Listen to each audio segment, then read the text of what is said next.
sent to burn. Nowadays they've been calling, telling me soon gonna be my turn. Head down, walk with reason, know that when the daylight dies, I'm gonna have to face my demons. Life of sin and a life of lies. The devil's gonna come when the sun goes down.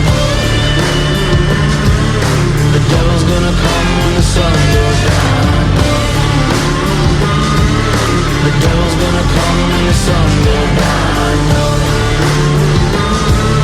The devil's gonna come when the sun goes down.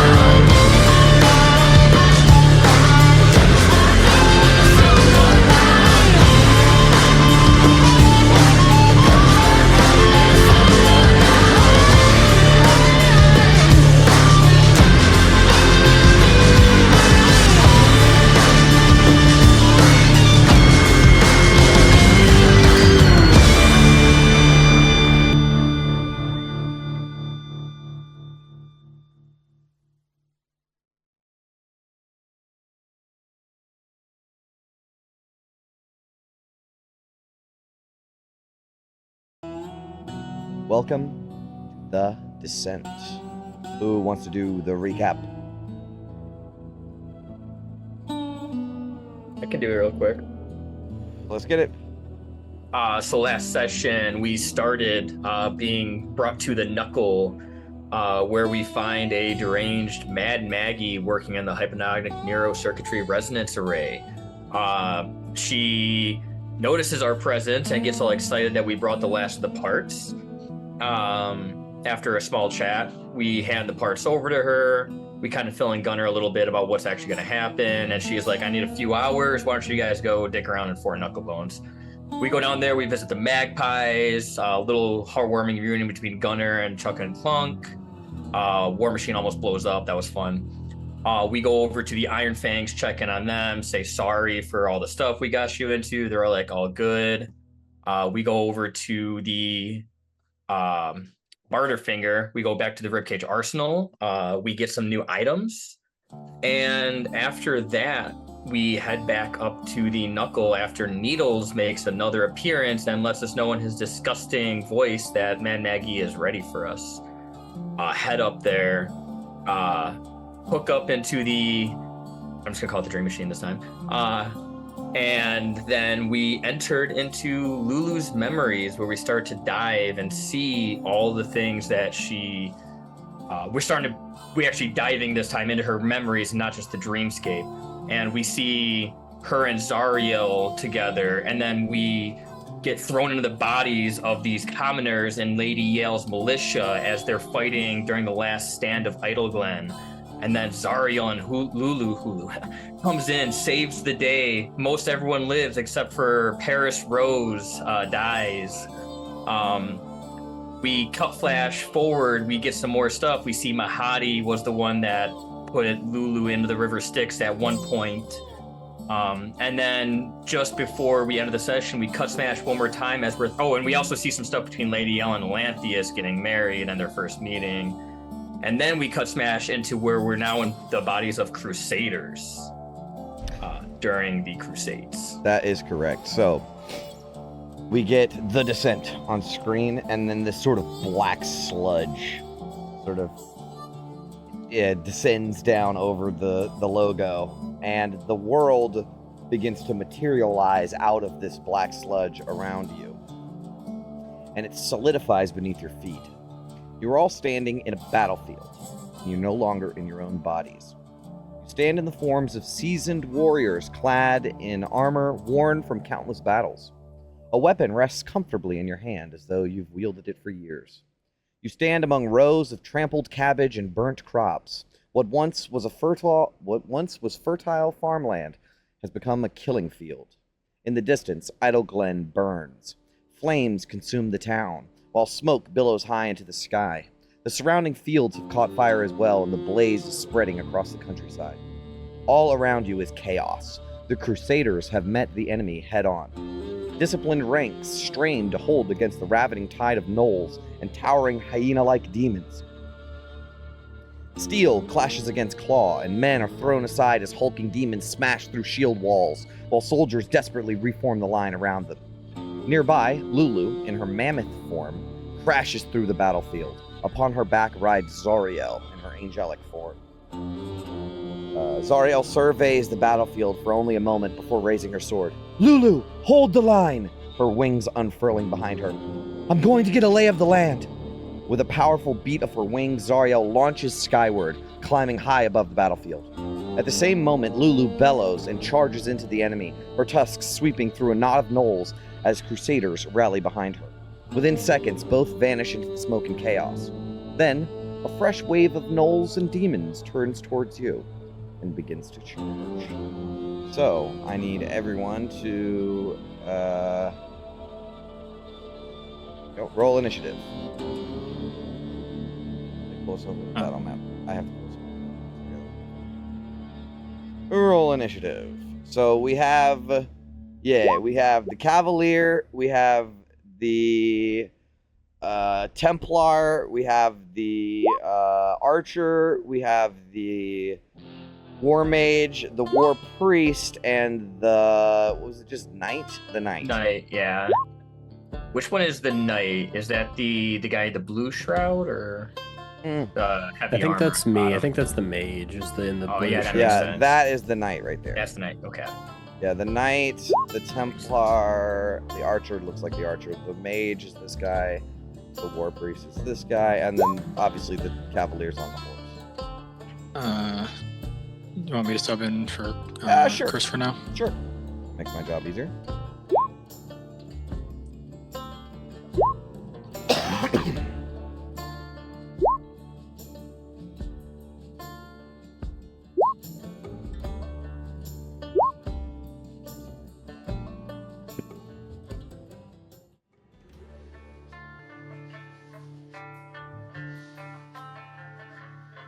All right. Battle music. So you are all surrounded by a bunch of demons. The demons and gnolls. I mean, you can kind of, what is it? Control Z. Nope. That's undo. What is Shift Z? There we go. There's one of them. There's the other one. And then this guy, he wields a three-headed flail. He's a gnoll that looks pretty demonic. This guy was over here. All right. First in the order is the Knight. Whoever's playing the Knight. That would be me. Okay. What would you like to You know, I think I'm gonna go after the three-headed flail gnoll. Mhm. He's right there, and I think we gotta get the big guys out of the way early. So let's go ahead and make 2 attacks. 25. That definitely hits. 10. Ooh, he does radiant damage too? Yeah. Damn. What? He's a. I missed that part. He's blessed by some boon that was cast on him by whoever, Zariel or whatever. Oh, great.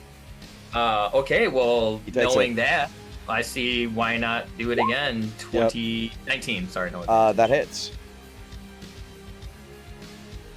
For Jesus. another 30 points. Ouch.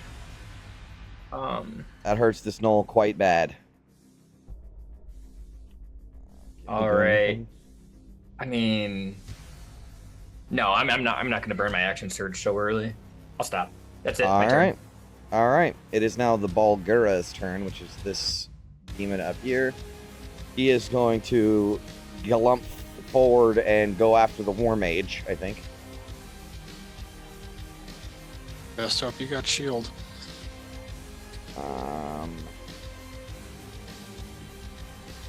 He will do 1 tormenting bite. 19 on the War Mage. That hits. 13 piercing plus 13 psychic. That's the Okay. auto roll. Piercing and psychic. Okay. All right, 1 tormenting bite and 2 thrashes. So as he leans down, bites into you, he's gonna grab onto your body and try to like pummel you with these big fists. 17 to hit. That hits, unfortunately. 7 bludgeoning, not very much, but you are knocked prone. Okay. And then he's going to do it again with a crit. Ooh. Okay. Yep. All right. He takes all of that, unfortunately. Yep. So he gets beat up pretty bad by this Baldur. That is its turn, though. It is now the Hezro's turn.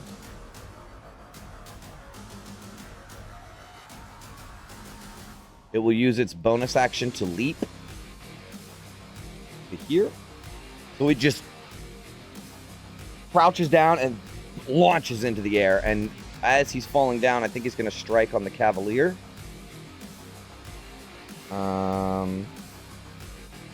With 3 rend attacks. A 26 to hit. That hits. Hold on, let me set it to auto roll damage real quick.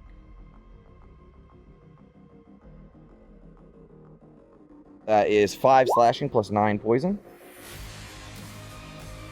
Make sure you're not immune or something. It might say... I don't know if you are or not. Don't believe so, no. Okay. Here's the second one. 20 to hit. I'm gonna parry that. Parry? Okay, cool. Okay. So as the second claw comes down, you take your... What kind of weapon do you have?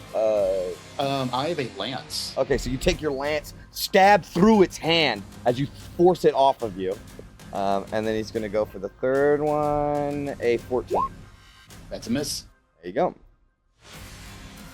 It is now the Knoll's turns.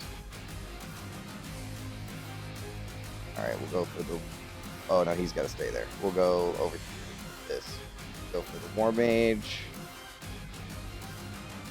Go for the Cavalier. Go for the Templar. They'll make it. There. So we're flanking the Knight. All right. Let's get some attacks going. So we're gonna do 2 on the Knight real quick.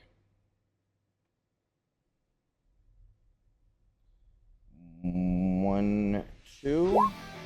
Probably both miss. Oh, they're flanking. 21 hits. 21. Yeah, so 4. Okay. Let me double check.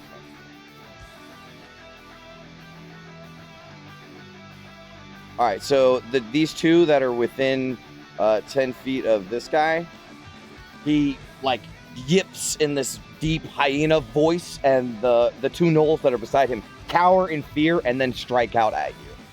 They get to make a bite attack as a bonus action. The gnolls do. So here comes 2 more, a 20 and a 22. On the Yeah, those both hit.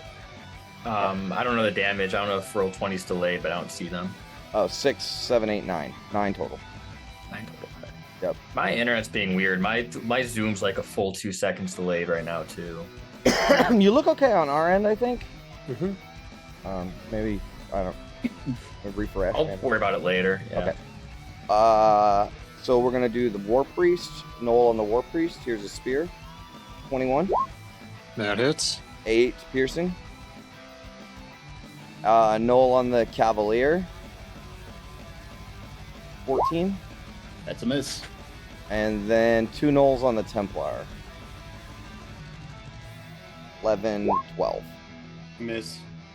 All right. That is it for the Knolls. Next in the order, the Cavalier. All right. I think I can do a trampling charge. It doesn't say there's like a movement necessary. You can just do it. Yeah, it's trample. So what it is your horse like whinnies up and stomps down on the bad guys. Hell yeah. We're going to do that to the one right in front of us. Perfect. DC 14 strength saving throw, please. Strength save. 12. Well, that is a failure, so 22 or 40-10, whatever you want me to roll it. Holy smokes, that's how much damage he did? Yeah, roll it for me. But god damn, 40-10, that's pretty fucking good. 29. Oh, he's obliterated. I mean, your horse whinnies up and tramples down and crushes his skull. Yeah, so that as like these gnolls are coming up, like it goes in to stab the horse rears up and bam, right down on it. He is going to slash out with the lance at this one. On his way over. I can't control the horse, but he's like going down here. Okay, that's fine. The lance 14. This one over that here. just hits and kills it. I know technically advantage, but it doesn't matter. It kills it. Yeah, doesn't matter. All right, so that's one attack. That's two attacks. He is going to sort of harry around here to get into flanking with the big one, and his third attack, he's going to take the lance. 20 to hit, dirty 20 to hit, 24 piercing. That hits, and he takes it. Hit, trample. That is my turn. Wow, insane, absolutely insane. I actually think that I fucked something up because I knew enemy who dis. You need to make a Constitution saving throw for me. Pretty. 24. Never mind. It all worked out in the end. It is the Templar's turn. Okay. We'll start trying to get rid of these little guys, I guess. So apparently he pumps Blinding Smite into like what is it? You always do that. Like every attack. Every attack. I guess. Yeah. All right. But only once per turn, right? Yeah, exactly, because it's a bonus action. Yeah, if we've been led anything believe about Zariel is that she doesn't fuck around. All right, so we'll start on this knoll to the left of him. Longsword attack. That hits. Oh my goodness. Yeah, he's dead. What was that, 26 total? Damn. All right. Didn't even have, I mean, do I have to like call the smite before? I guess we'll do it on this one. Immediately after you hit, you can do this. Oh, after, right. I guess that's like the convention, like, yeah, it's not uses. Is it a bonus action? It says bonus action. Yeah, so then, after. Immediately after. Wait, where does it say bonus action? I thought I saw it's under bonus action. It's under. Yeah, It's you under got it. section. Yep. Oh, 12. Which that one? misses. The knoll. This guy. Oh, you're No, hitting this- the no, that you're hitting one. the knoll, yeah. Yeah. That misses. Oh, my bad. I didn't mean to click that. I like highlighted it by What could have accident. been? It's ridiculous. Eviscerated this dude. All right, that misses. You have 2 attacks or 3? 2 attacks. Yeah, because your damage Yeah, output is fucking I think insane. that is it. All right, very good. It is now the archer's turn. This archer will betray their namesake and pull out a sword.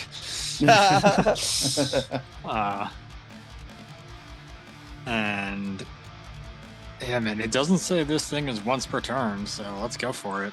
3 attacks with advantage. Wait, what does it say? Extra 5d6 damage if you have advantage. It's only once per turn. Okay. That makes more sense. Yeah, it must be only once per turn. Oh no, it.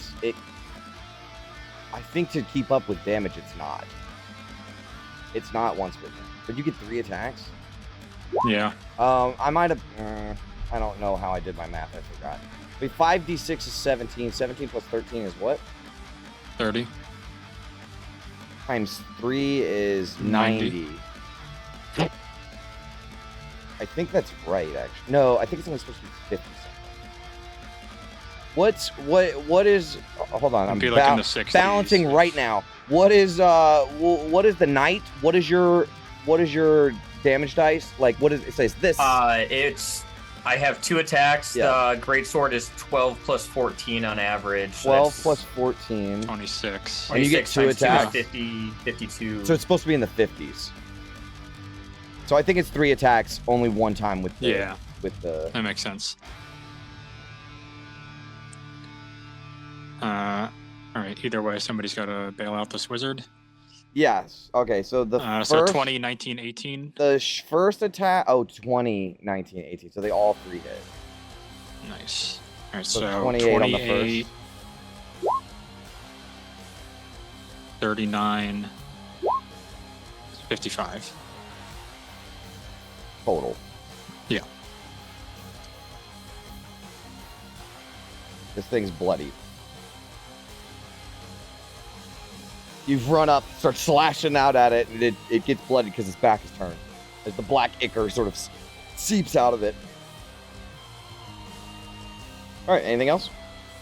Nope, just like short sword in 2 hands, like down into its back. Perfect. War Priest.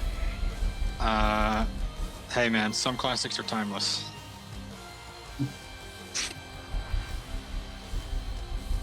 Yep. Yep. Spirit Guardians. Very nice. Nice. All right, you're concentrating. What do you imagine that this priest, like, what is his... It's probably like a Torum worshiper or something, right? Okay, sure. I don't care. I don't know. And then, yeah, he just calls on a gauntlet, Sure. Makes a fist, it starts glowing, and there is a pulse of energy, like an aggressive pulse that like knocks people back when it first goes out, and then lingers. Sick. Yeah, there's probably like a thunder or lightning strike as you put your hand in the air, you know? All right, cool. All right, so I believe when the effect Welcome. begins, as if I haven't used the spell enough.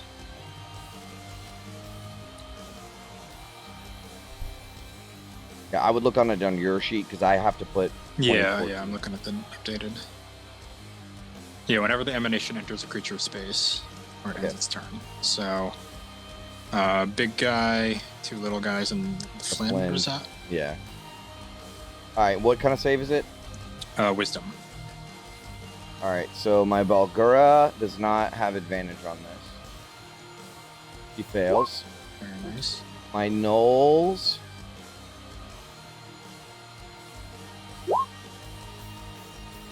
Uh, 13 is what you see? Or no, 14.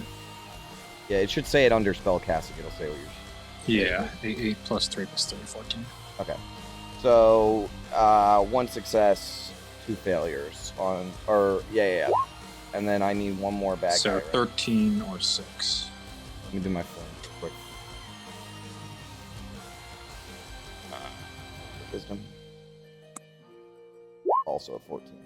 All right, they take half though. Yeah. And it is difficult terrain in this aura for enemies.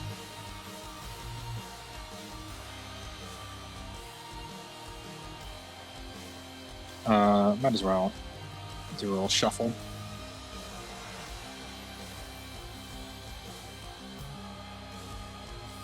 The Bulguro's almost toast. Yeah, might as well. I'll also just walk over and get these other 2 guys. Alrighty, that's Let's 1 not more leave Knoll. any food on the table. Sure. Not for the Knolls. That's a fail. My Hezero does have advantage. Doesn't matter. Nice. Alright, so 13 they fail for as well. Both of them. All right, but yeah, I had to get up 5 feet within the Hezro. Yeah, so yeah. that'll be my turn. All right. That ends your turn. It is now the Flynn's turn. That is the demonic Knoll with the 3-headed flail. He is going to smack out towards the knight. A crit. No, he has disadvantage because I hit him. He does. So a 13. So a 13's a miss. All right. This next Nice. this next one, 28. 28 will hit. Not a crit. That's not a crit. So it is a 13, and you need to make no. Oh, it's 1. No. Okay, I fucked up. Don't leave the roll. The damage. I'm gonna re-roll the damage with this. Okay. There's your damage. 6 plus 27 psychic. Okay, that's not fun. So it's 33. Yep, and then I get 1 more attack. The flail of paralysis. A 12 to hit. 12 misses.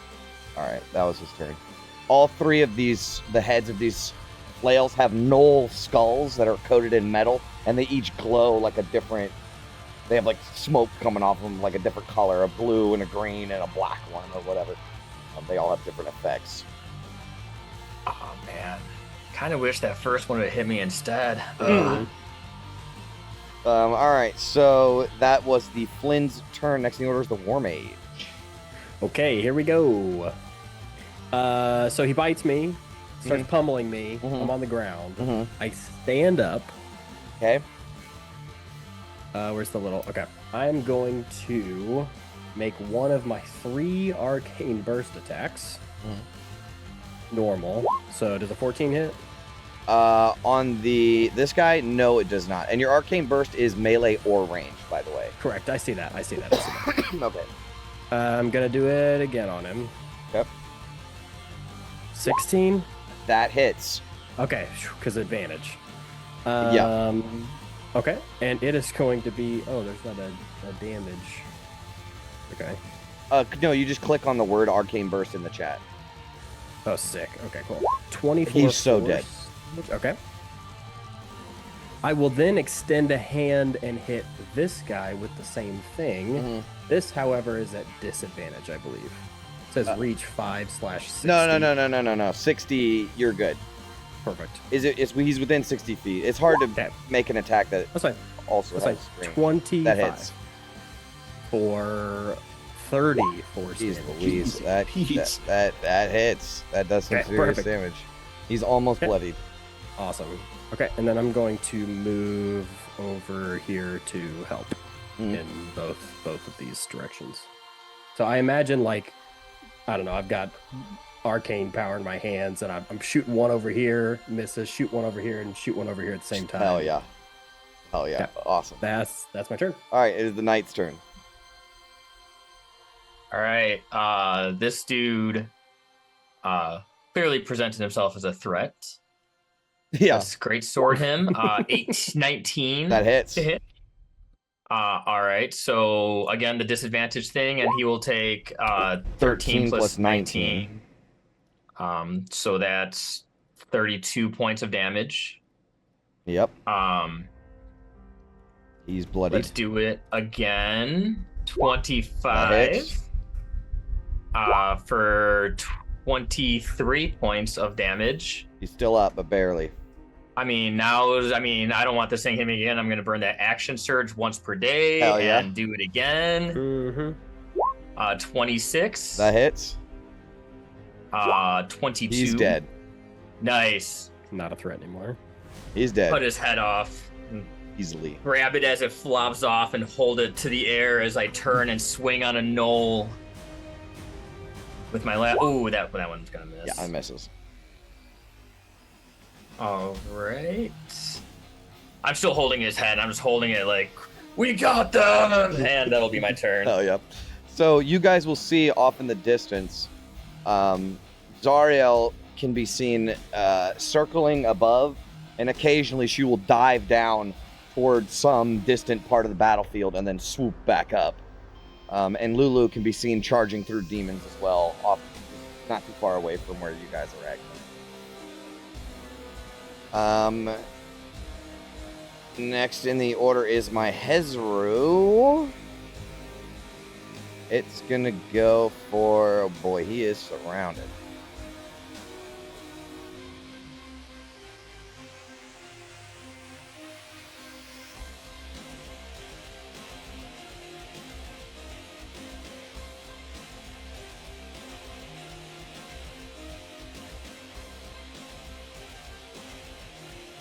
Alright, I know what he's gonna do.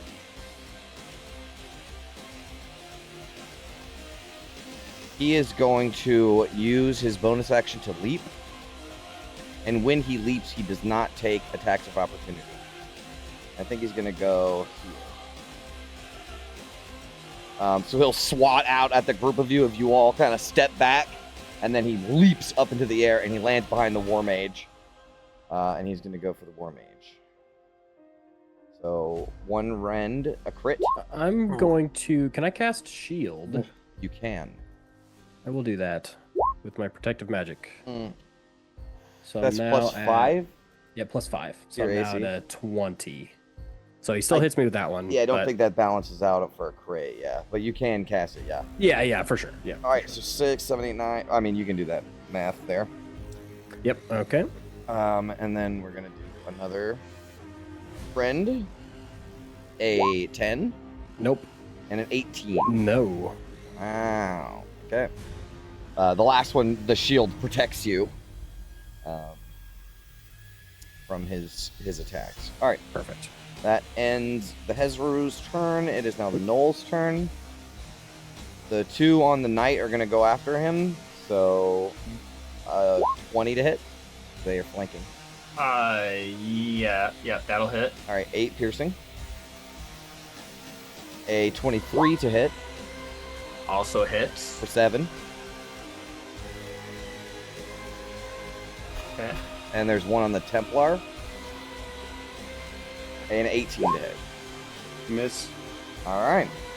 That is my Knoll's turn. Next in order, Cavalier. Cavalier, he's gonna take charge after this thing, running up with a trample. That Going to, I think, probably move up here somewhere. that's a strength save. Yep, spin saving throw DC 14. Okay.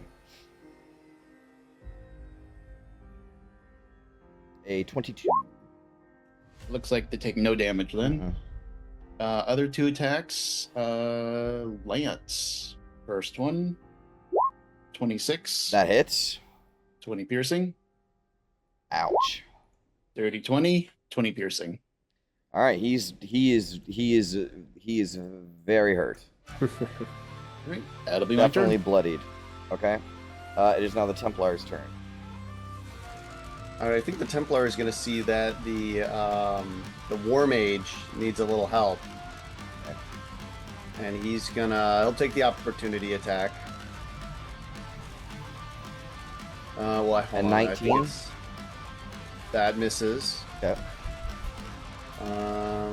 Yes, it is touch. And he's going to cast his once per day protection from evil and good Sick. on this guy. Perfect. Thank you.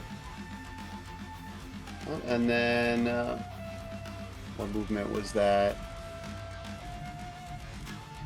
All right, and then he can move back to kind of block off this one null, and that's And his turn. indeed. Okay. Did the Hezro take damage for Spirit Guardians for starting his turn? Yeah, there? I just realized I forgot that too. Gimme. Oh, what is it? Wisdom save? Yeah. His advantage? 18. All right, still half. Have it.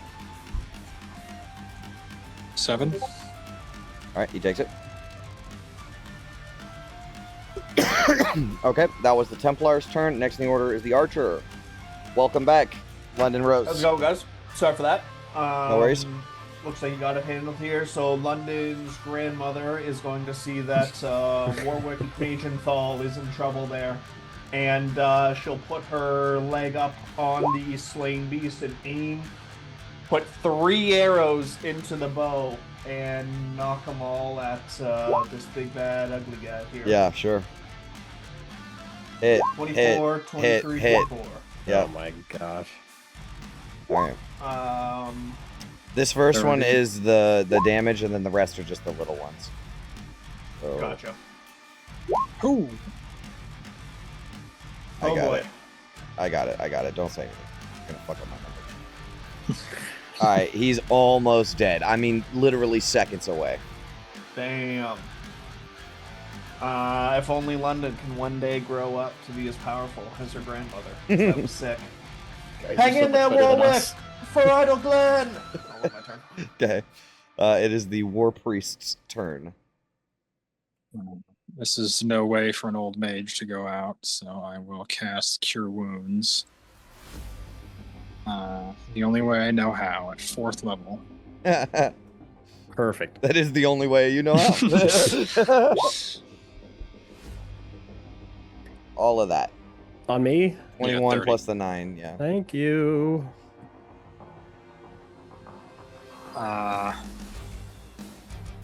Yeah, that's about all I can do, so I will Just dance around a bit more and get these balls in the spirit guardians. Okay. But they weren't in it originally. The one on the right was, but I also just forgot to do that one at the end of its turn. We'll just do them now. Yeah. All right. So one of them succeeds, one of them fails.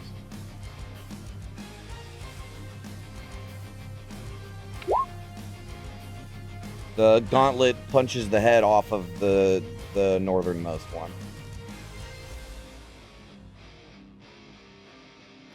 The other one takes some damage. He's almost bloodied. Right. That is all from me. Okay. It is the War Mage's turn. Okay, I will do the same thing. Arcane Burst at this guy. Yep. 14. Yes. Oh, it's an advantage. It's still a flanking. miss. Okay. Same thing. Hits. Okay. He's definitely dead. Yeah. one's 26. Oh, you Okay. obliterate him. Okay. You lift your staff in the air and smack it down on his head, and his head blows up. Perfect. As stinking flesh goes everywhere. Oh yeah, you started your turn. Make a. It doesn't matter. Fuck it. You guys are cleaning this up anyways. Okay. There's other effects that I will do another time when you face these guys again.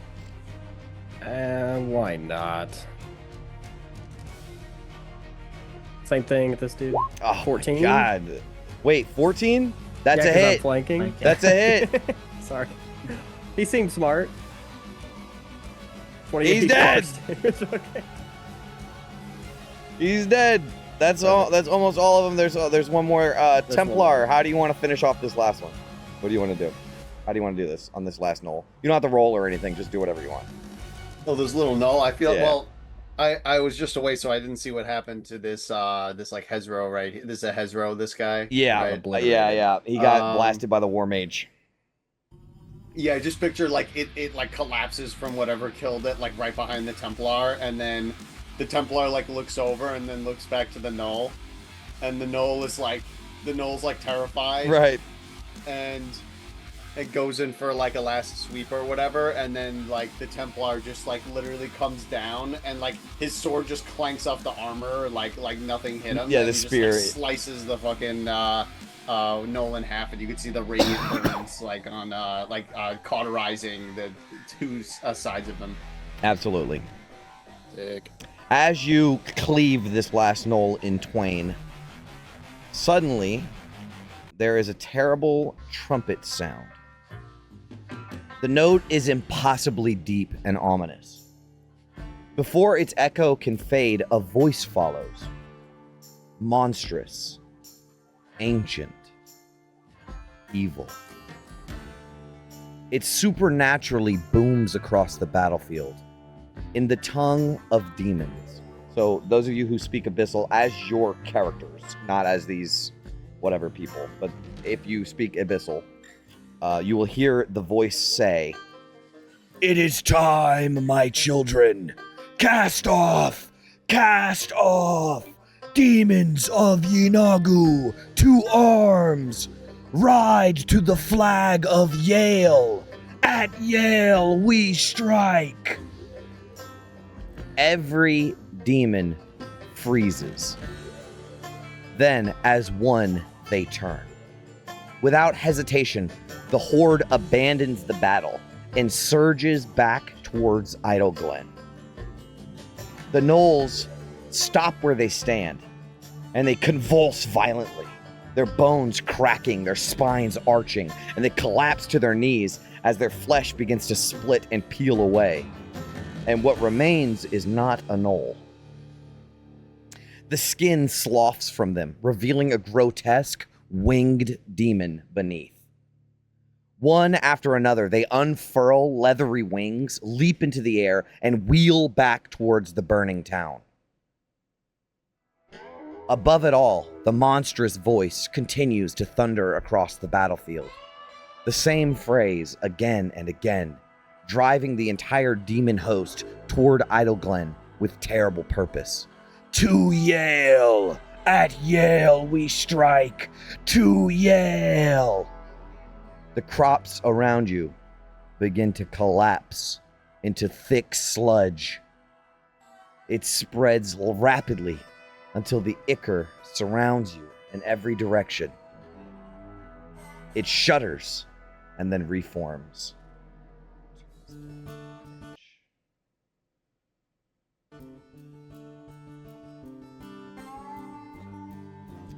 The black sludge recedes.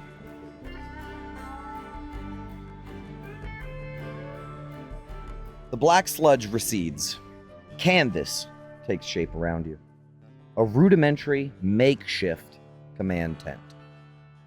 Maps cover a heavy wooden table at its center, pinned beneath daggers and scattered weights. Wooden markers mark small towns along the Chionthar. One of them has been knocked onto its side, the village of Dowry. The atmosphere is heavy. Outside, you hear the distant sounds of the militia camp. Horses hammering wounded men. Inside is only silence. Zariel stands over the table, one gauntleted hand braced against its edge. Yale stands opposite her. Lulu sits at the end of the table, nervously wringing her trunk, and none of them speak for a long moment. And then Zariel will speak up. Dowry is lost. Another village burned. Your militia fought bravely, but bravery is not enough. She gestures outside. These are farmers, merchants, craftsmen. She clenches a hand into a fist. They're not an army. We are outnumbered, outmatched. We cannot win a war like this. And there's a long pause. And Yale will speak up, looking toward Zariel. You're thinking too small, Zariel. You need to dream a little bigger. The words hang in the air. Stop looking at the army we have. Start looking at the army we inspire. These people don't fight because they're soldiers. They fight because this is their home. They fight because they have hope. They believe in us, in you. Dream a little bigger, Zariel. For them. And the scene freezes. And the edges of the world begin to soften as the command tent slowly sloughs away into thick black sludge. And the ichor begins to encroach upon you and then whoosh, whoosh, whoosh, whoosh, solidify again. It reshapes into a peaceful landscape that stretches before you. You stand atop a grassy hill overlooking a broad, sunlit plain. The Chionthar River winds lazily through the countryside below, its waters glinting beneath a clear blue sky. A short distance away sits Zariel and Yale, side by side. Lulu, in her small form, is curled in Yale's lap as she absently strokes the Hollyphant's fur. None of them wear armor. None of them carry weapons. For a long moment, they simply watch the world together.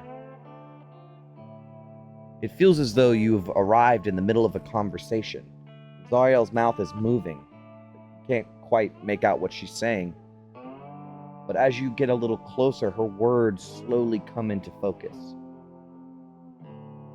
This plan, it may make a difference across all of the outer planes. It may be madness, but... well... And Zariel looks over towards Yale. Will you join me? Yale considers the question. She looks down at Lulu. The little Holophant looks back up at her with an innocent smile. She gently lifts Lulu from her lap and rises to her feet. Standing over the seated Zariel, she offers her hand. Aye, it is madness. But I'll join you all the same. She smiles. Let's dream a little bigger. The moment freezes, but the words continue to echo. Dream a little bigger. The field sloughs away into thick black sludge. Then, something grabs your feet.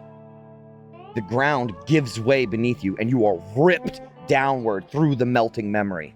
Darkness swallows everything, and you're falling once more. And the words continue to echo around you. Dream a little bigger. Dream a little bigger. But the voice changes. It's Zariel this time. Dream a little bigger. Lulu, dream a little bigger. Yale, again. A man's voice, again. A woman's voice, again. Some speak with reassurance, some with conviction.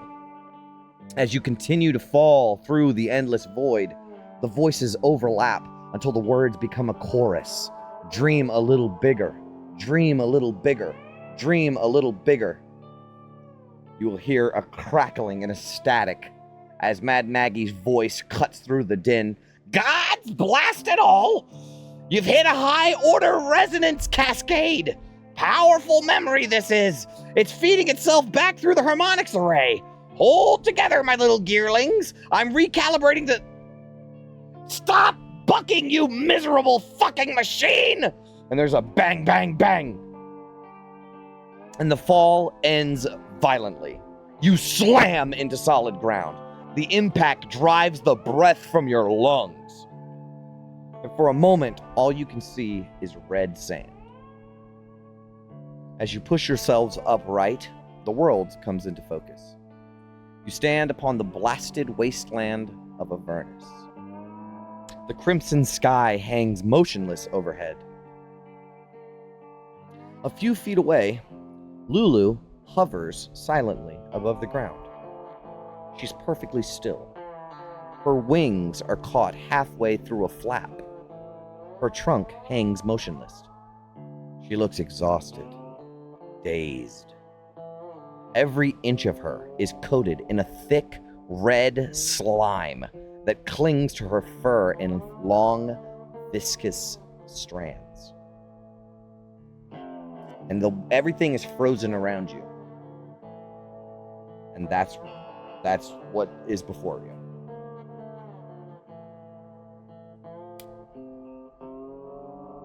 We're back in our bodies, though. You've been in your bodies the whole time, yeah. Oh, well, except for when you're the knights. Yeah, I see what you're saying. But like we're You're yourselves. Here. Yes, you are here, yes. And we're in Avernus, a memory of Avernus. Yeah, and Lulu is frozen, like her wings mid-flap. Okay. And she's standing like a yard or two away from you. Like, Is there... Oh, go ahead. frozen in time or frozen in this material? Frozen in time. Okay. There is this disgusting viscous fluid covered all over her. And it's like, if you go and approach, you can see like it's dripping down from her, and there's a drop that is frozen in midair, right? Like there stays still. Time. Frozen in time. So like the sand isn't moving, the sky, the clouds aren't... Okay, that's what I was going to ask.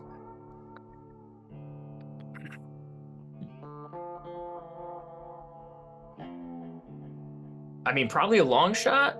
Avernus is a pretty nondescript place. Do we recognize where we are? You do not. Okay. So no, we can't get any bearings on the horizon or anything like that? Not particularly. And we I don't think see after a while, it probably fades into blackness. Where it's kind of like a giant spotlight is on this sort of area. Vignetted or whatever. Yeah, sure. Yeah, we don't see any other figures or entities around. Are there any footprints or anything else Nope. around? Nothing. Just Lulu Thing and to do. Avernus. Thing to do is approach. Or... Yep, I start walking. Yep, you're right. Maggie, can you hear us? You have no response from Maggie. I'll go with Gunner. You can approach I'll walk- the Lulu.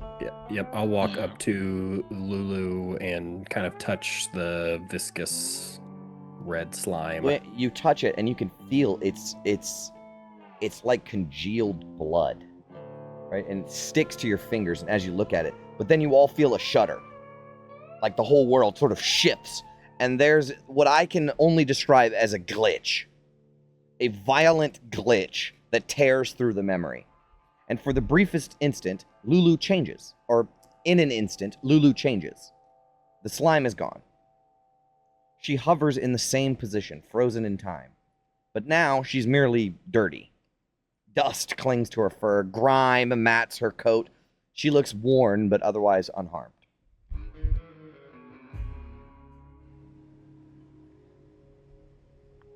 Ophelia, someone mentioned that Lulu was dunked in the River Styx. Is that right? We came through one of her memories. Wonder if that's what this stuff is, or was. It is a river of blood. Looks like it. What's she trying to tell us?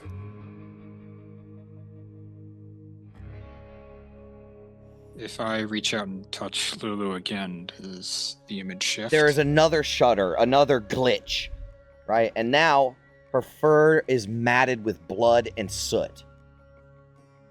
And a figure appears beside her. Standing beside her is Lady Yale. She too is frozen in time. Her armor is battered, pierced in several places, and slick with dried blood. Her hair hangs in matted braids across her face. She is barely able to remain upright as she leans heavily upon an ornate longsword glowing with pale blue light. This is Zariel's sword. She appears to be using it almost as a walking stick.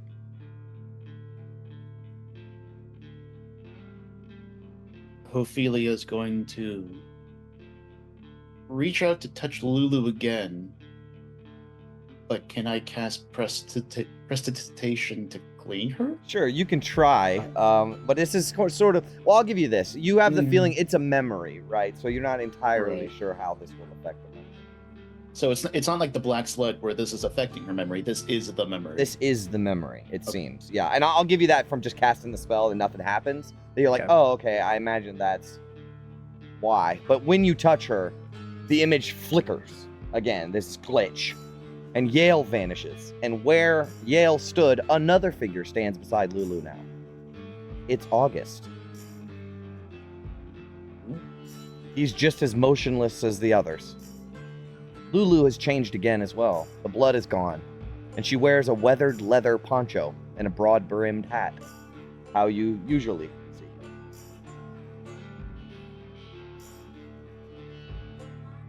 We must be Batman's present day then. I'll touch Lulu again. You touch her again, and there is another glitch. August disappears. The poncho is gone. And Lulu is once again alone, frozen.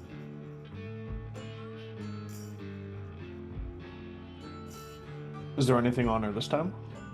She looks battered, tired, kind of dazed. This doesn't make any sense. If this is a memory, this would have happened, but I don't remember this. This feels like something wrong with the machine. I mean, we don't know what order all these memories are happening in, right? But it does seem more jumbled than it should be. Gunner, I'm going to try something. If it goes poorly, pull me off. Can I reach out and embrace Lulu? Sure. As you reach out and grab Lulu, the world begins to melt. As black sludge falls from the ceiling and drops right on top of your head, as it begins to slough and sludge around you, as the world begins to disintegrate. Pull him out of the sludge, you even pull though it probably Ophelia out of the sludge, and as you pull backwards, you feel yourself falling back into it. As the ground begins to soften, everything liquefies into black sludge, and it swallows the wasteland whole. It reaches your feet, your knees, your waist. It drags at your limbs, pulling you downward, no matter how hard you struggle. Within seconds, you are submerged, your lungs quickly losing air. You hear a voice. It's unnaturally smooth, the voice of Mahadi. A celestial, purified by the Styx. Yes, I believe you will make a most exquisite offering to the Archduke.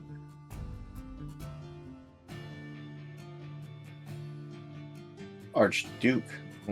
There's sludge all around you. You feel like you're about to start drowning. And Maggie's voice cuts in. It sounds like it's under bubbles now, like underwater her voice sounds like. Can I catch a break for 10 fucking minutes? Bells, balls! I'm getting Styx contamination in the substrate lattice. Not good, not good. I'm severing the current anchor and slingshotting you into a cleaner memory thread. Brace for phase shear! Something grabs you, and you are ripped sideways. The sludge vanishes into void darkness. You are moving, flying at an impossible speed. You can breathe again, but your stomach lurches. A pinpoint of light appears. It grows and grows and grows and grows, and then pop! You're standing on a beach. The sand beneath your feet is silver. Each grain catching the light and scattering it into faint, shimmering reflections as you move. The shoreline curves gently in both directions, endless and calm. Before you, deep azure waves roll in with slow, deliberate rhythm. They break softly against the shore. Above, the sky is locked in perpetual twilight. A vast canopy of deep purples and muted blues stretch overhead. Countless bright stars scattered across it. 2 brilliant blue moons hang low in the sky, their reflections rippling across the ocean's surface. Behind you, dense foliage rises just beyond the sand, dark, rich greens, and unfamiliar shapes, hinting at a forest unlike any you've ever seen. And Where is this? Out on a beach. Somewhere. Like beyond the beach. Is a forest. Beyond the forest, a colossal mountain dominates the horizon. Its peak vanishes upward into darkness itself. It is too large to fully comprehend how big this fucking mountain is. It is like your mind starts to twist and not understand this mountain. It's so fucking big. And sheer. Scattered across the beach are 9 pairs of figures. Each pair are the same 2 beings, repeated in different positions. Lulu in her small form, and Zariel. And they all appear to be frozen in conversation. Frozen as in frozen in time.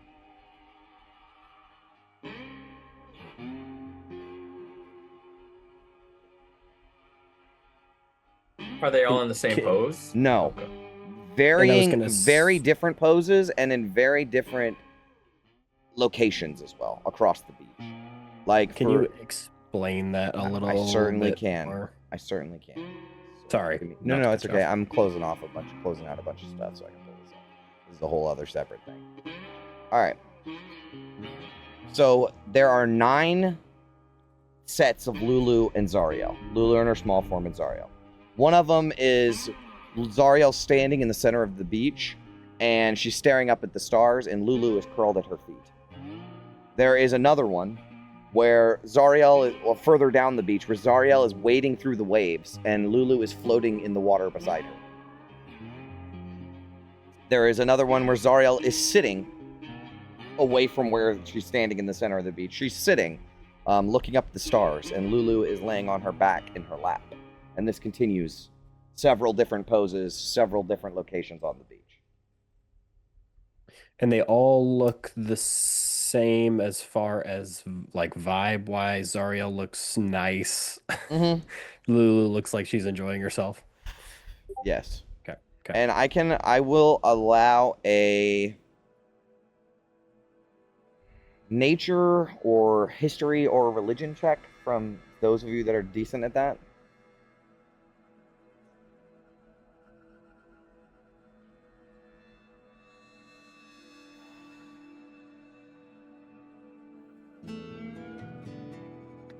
That's not Tanis. Yeah, I'm okay. Oh my that's pretty god. good. Okay, so August, you've read about a place like this. As you look around, you realize this location that you're at is not just some manifestation of the mind. This is a real place. This is the beach of Marcuria, I think is what it's called. I didn't actually write that down because I didn't think you guys were going to get it. But it's the bottom layer of the seven heavens. That big-ass mountain, that's Mount Celestia. That's what I figured. And you guys are at the very bottom on the beach that sort of surrounds the mountain. And Zariel and Lulu are actually in this place. Like, they were in this place several times. This may be one whole... Like, this whole place, all the time, all the different iterations of them, is one time they were sitting here. Not different times they were sitting here. One time they were in this location. That was my other question. Do you tell us this, August? Yeah. Okay. I'll just kind of sit there in awe, like the true biblical sense of the word awe, and be like, that's Mount Celestia. I mean, it's not surprising that they were here, but seeing it for ourselves is still something different. I like the idea that August sees it and he just immediately knows. Like, no question, no doubt. Where do you think we are in the timeline? This can't be after what we just experienced, right? Let's see if we can gather any more information. If I walk up and approach, I'll just go to the Zariel Lulu pair in the center. Sure. And reach out and touch Lulu. Sure, you can touch Lulu. And as you do, the scene begins to play out, right? Their conversation. At this one, Zariel is standing, staring up at the stars, and Lulu is curled around her feet. Zariel is saying, I look across the vast gulfs of the plains, and I am sick for the need of change. Lulu will say, then you probably need to change something. Zariel, it's the mortals, speaking with them, feeling the heat and fleeting speed of their passion. After my time with Yale, her militia, I can't stop thinking about it. She will look down at Lulu. They don't have forever. Every decision actually matters to them. We do have forever, and somehow that makes it feel like it matters less. Lulu will say, I know what you mean. They feel things really strongly. It's nice. They can't live forever, so they don't waste what they have, but what does that have to do with change? Zariel will look back up at the stars, and the scene freezes again.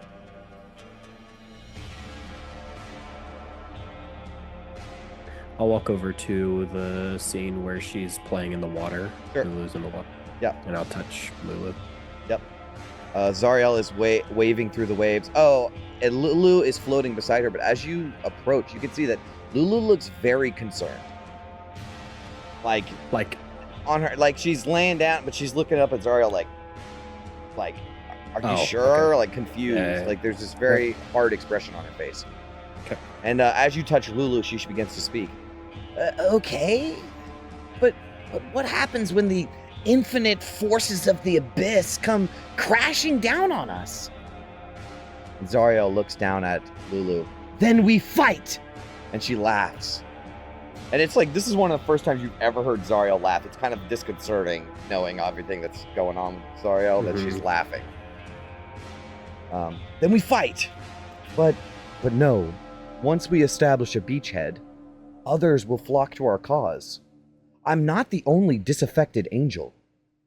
Give others but a chance, and they will seize it. And the scene freezes again.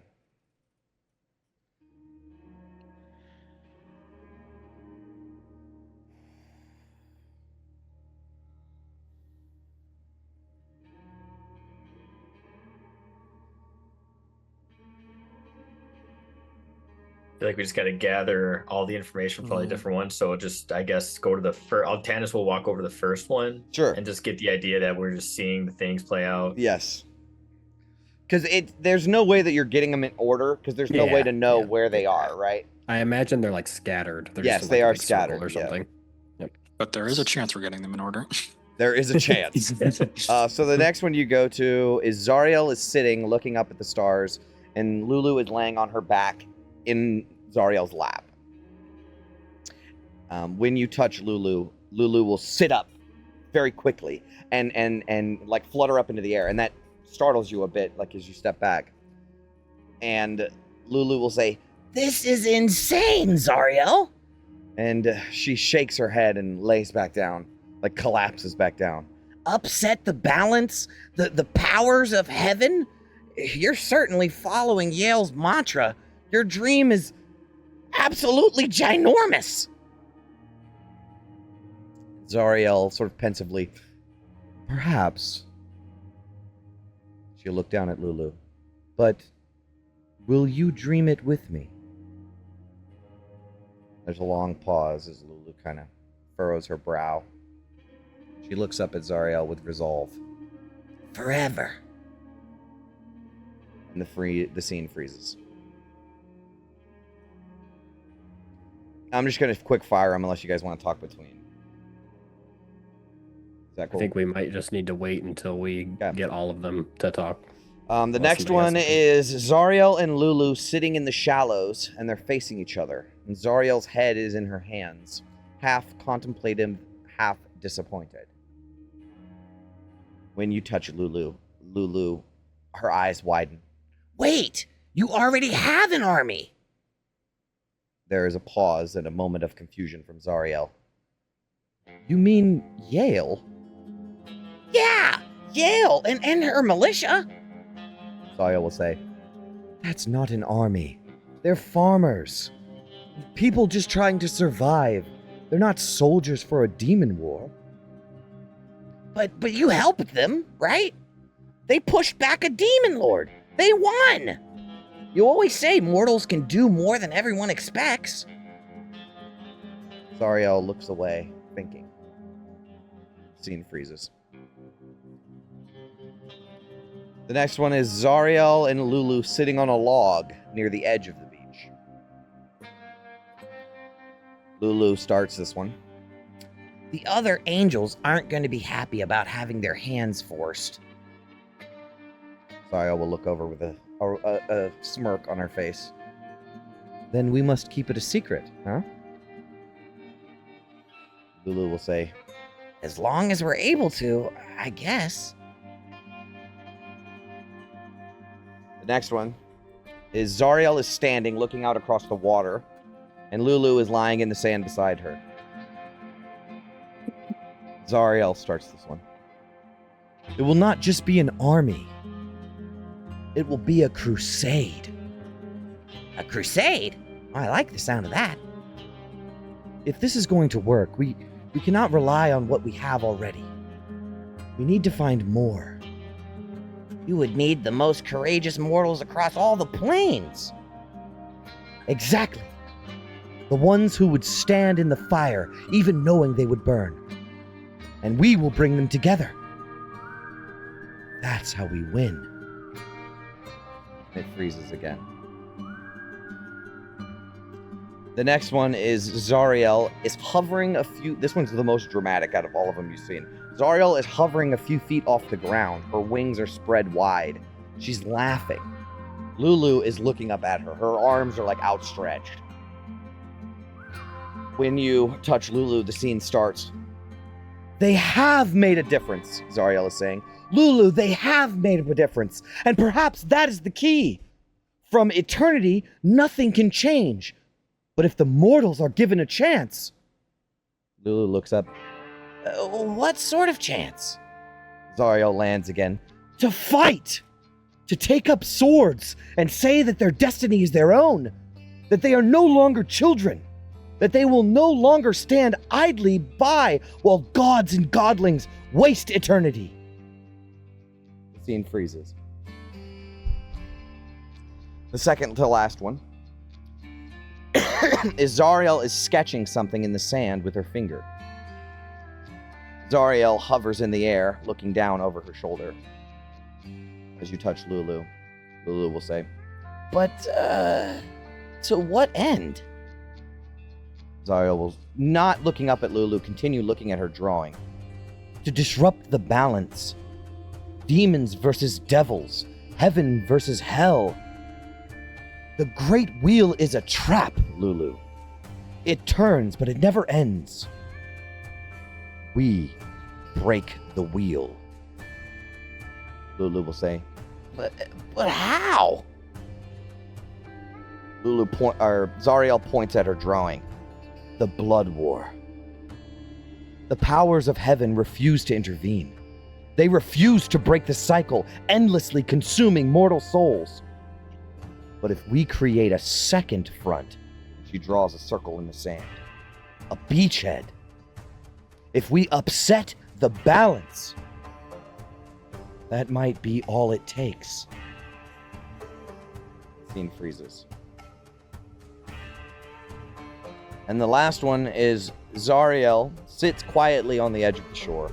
Her knees are pulled up to her chin, and Lulu sits beside her. As you touch Lulu, Zariel will say, "We cannot fail." Lulu looks up at her. "I know." "You don't understand. Mortals are resilient. They are fierce in a way immortals do not understand. In spirit, they are stronger than any angel I have ever known. That's what scares me the most. We fail them. There's no undoing it. No distance of time that makes it smaller. Eternity will not soften it.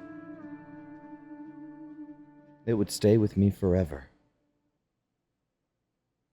I don't know if I can live with that." And the scene freezes again. That was the last one.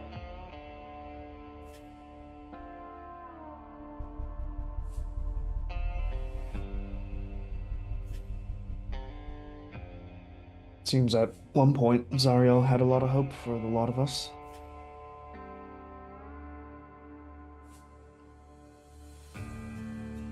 Makes me wonder if maybe that hope's not lost. I know it might seem it to all of you, but for my sake, I hope not. I mean, even in her darkest moment, she sealed off a contingency plan.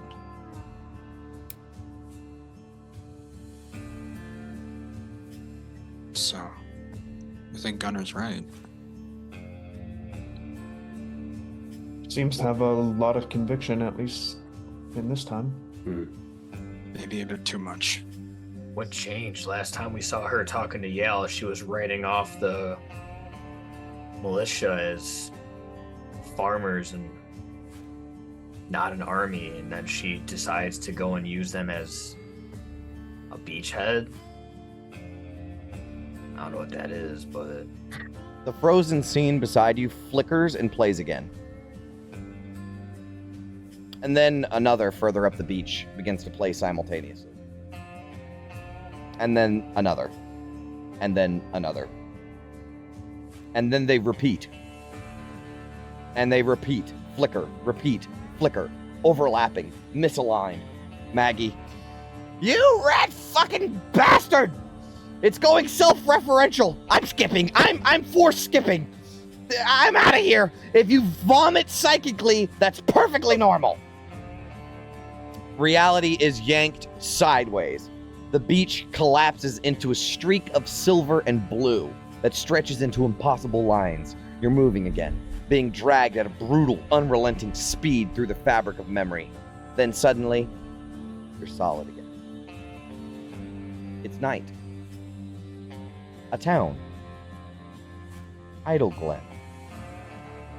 You stand in the heart of the partially rebuilt settlement. Some walls patched, streets uneven with repair. The wounds of war not yet healed, only covered. At the center of town, a great bonfire roars. The air is thick with the smell of roasted meat, ale, and smoke. Music fills the streets. People laugh. People sing. People dance. Shouts raise over the noise occasionally. Victory! We did it! The Demon Lord is gone! The calls repeated, carried from every corner of town as more survivors arrive from along the Chionthar to join the celebration. Lulu flutters by you. She bounces in place to the rhythm of the music, wings flitting happily as she spins and weaves through the crowd, soaring just above head, caught in the joy of it all. For a moment, everything feels whole. Then Lulu pauses. Her head turns in confusion. She hovers higher. Her gaze drifts past the bonfire, past the crowd, past the edge of town, to a distant hill. There, silhouetted against the night sky, sit two figures, Zariel and Yale, side by side, watching. Together in the stillness, while the town beneath them celebrates life returning from the edge of ruin. Lulu watches them for a moment. She smiles. And she joins the revelry again. And just as you become accustomed to this moment of respite, the ground in the square turns soft, then black, and then liquid, and the town collapses into sludge in seconds. Just as quickly, it reforms again. A massive flaming comet tears across the sky. It burns bright enough to turn the red clouds white for a moment, and then it hits the ground less than a mile away. The impact shakes the world. Avernus stretches around you in every direction, an endless wasteland of ash and ruin beneath a sky of boiling red. Black clouds churn overhead, split apart by jagged bolts of crimson lightning that illuminate the battlefield below in stuttering flashes. You stand on the edge of a cliff overlooking the valley. A war occurring beneath you. Below, the red and gold banners of the Crusaders still hold. Hundreds of soldiers fight in disciplined desperation across the valley floor, holding the line against the thinning but relentless tide of gnolls and demons. Along one flank, an army of devils surges into the battlefield. Disciplined, cruel, and precise, they cut through both sides of the conflict, striking at demons and crusaders alike with equal efficiency, forcing constant repositioning along the crusader line. The battlefield is split into three forces. The demons press from the center and rear, gnolls breaking and reforming in feral waves. Devils push hard along the flank, trying to collapse formation. And the crusaders, outnumbered, exhausted, hold the line between them, refusing to give ground. On the cliff that you're standing on nearby you, you will see Zariel, sitting astride Lulu in her massive war mammoth form. Both of them are coated in blood and ash. Lulu's armor is dented and scorched, her breathing heavy but steady. Zariel is just as worn out, grime streaked across her armor. Beside them, Lady Yale rides a white armored horse, its once bright plating scratched and dented by battle. She looks as though she had been brought back from the edge of death. Armor split and stained, her wounds hastily closed by magic, leaving behind the unmistakable evidence of how close she came to dying. All three of them remained still, watching the valley below. Zariel will say, The demon army is buckling under Olanthius's assault. If Haruman's reinforcements manage to come through and complete the flank, we can break Yinagu's host here. This could end it. Yale will say, I agree. As long as my army holds strong, we can keep the devils engaged until their bloody work is done. And suddenly, a trumpet sounds. Not the call to rally, of retreat. It's a desperate cry, and it echoes across the valley. Rage fills Yale. I gave no such order! Lulu, in her war mammoth form, will say, Well, what's happening? Without another word, Yale throws herself from the saddle and grabs hold of Lulu's armored harness. Fly! We need eyes on the field! Lulu, Yale, and Zariel surge skyward. The ground drops away as the memory pulls you with them. So you guys are lifted off the ground, floating in midair. The battlefield unfolds below. A section of the Crusader line is moving, leaving the fray. Hundreds of soldiers break formation, abandoning the battle as they race towards the immense portal on the opposite side. Companies from neighboring formations begin to follow. The line starts to unravel. And then you see why. Another infernal host pours into the valley. Rank upon rank of devils march in perfect formation. At their head flies a massive pit fiend, its battered and torn wings blotting out the crimson sky as it surveys the battlefield below. They descend upon the opposite flank. In a matter of moments, the demon horde is caught between the two opposing forces. The trio look upon the chaos in disbelief. A lone Pegasus rider streaks towards Zariel and Yale, stopping in the air beside them. Yale shouts at him, Report! The rider says, It's Sunstar, my lady. High Captain Sunstar has sounded the retreat. Yale, What? The signal is spreading, my lady. Entire companies are withdrawing. Haruman's line is losing men. Olanthius, too. Yale looks back towards the battlefield, the retreat growing larger by the second. Zariel, as if under her breath, What have you done, Jander?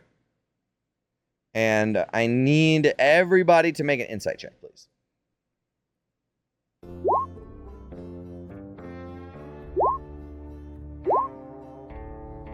Wow. Okay. So I'm going to give this to... holy cow. Okay, we'll do Vin, August. Let's do Vin and... who... is this Cavalier roll just on accident? That's me. Yeah, that was an oops. So I'm going to give it to Vin and August. You both can see in Zariel's face, she is in despair. She is lost, uncertain. Her hope is breaking. The rider on the Pegasus. General, what are your orders? I need another round of insight checks for me, please.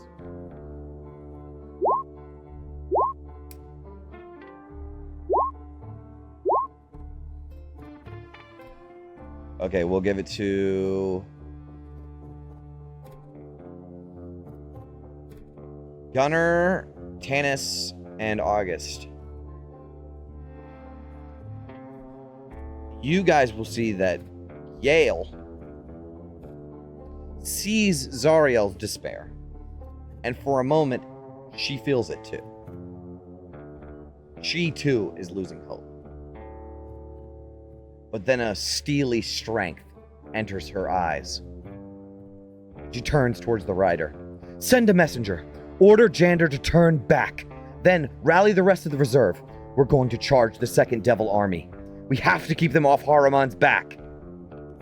And whoever succeeded on the insight check against Zariel will see that when Zariel hears that, her doubt also vanishes.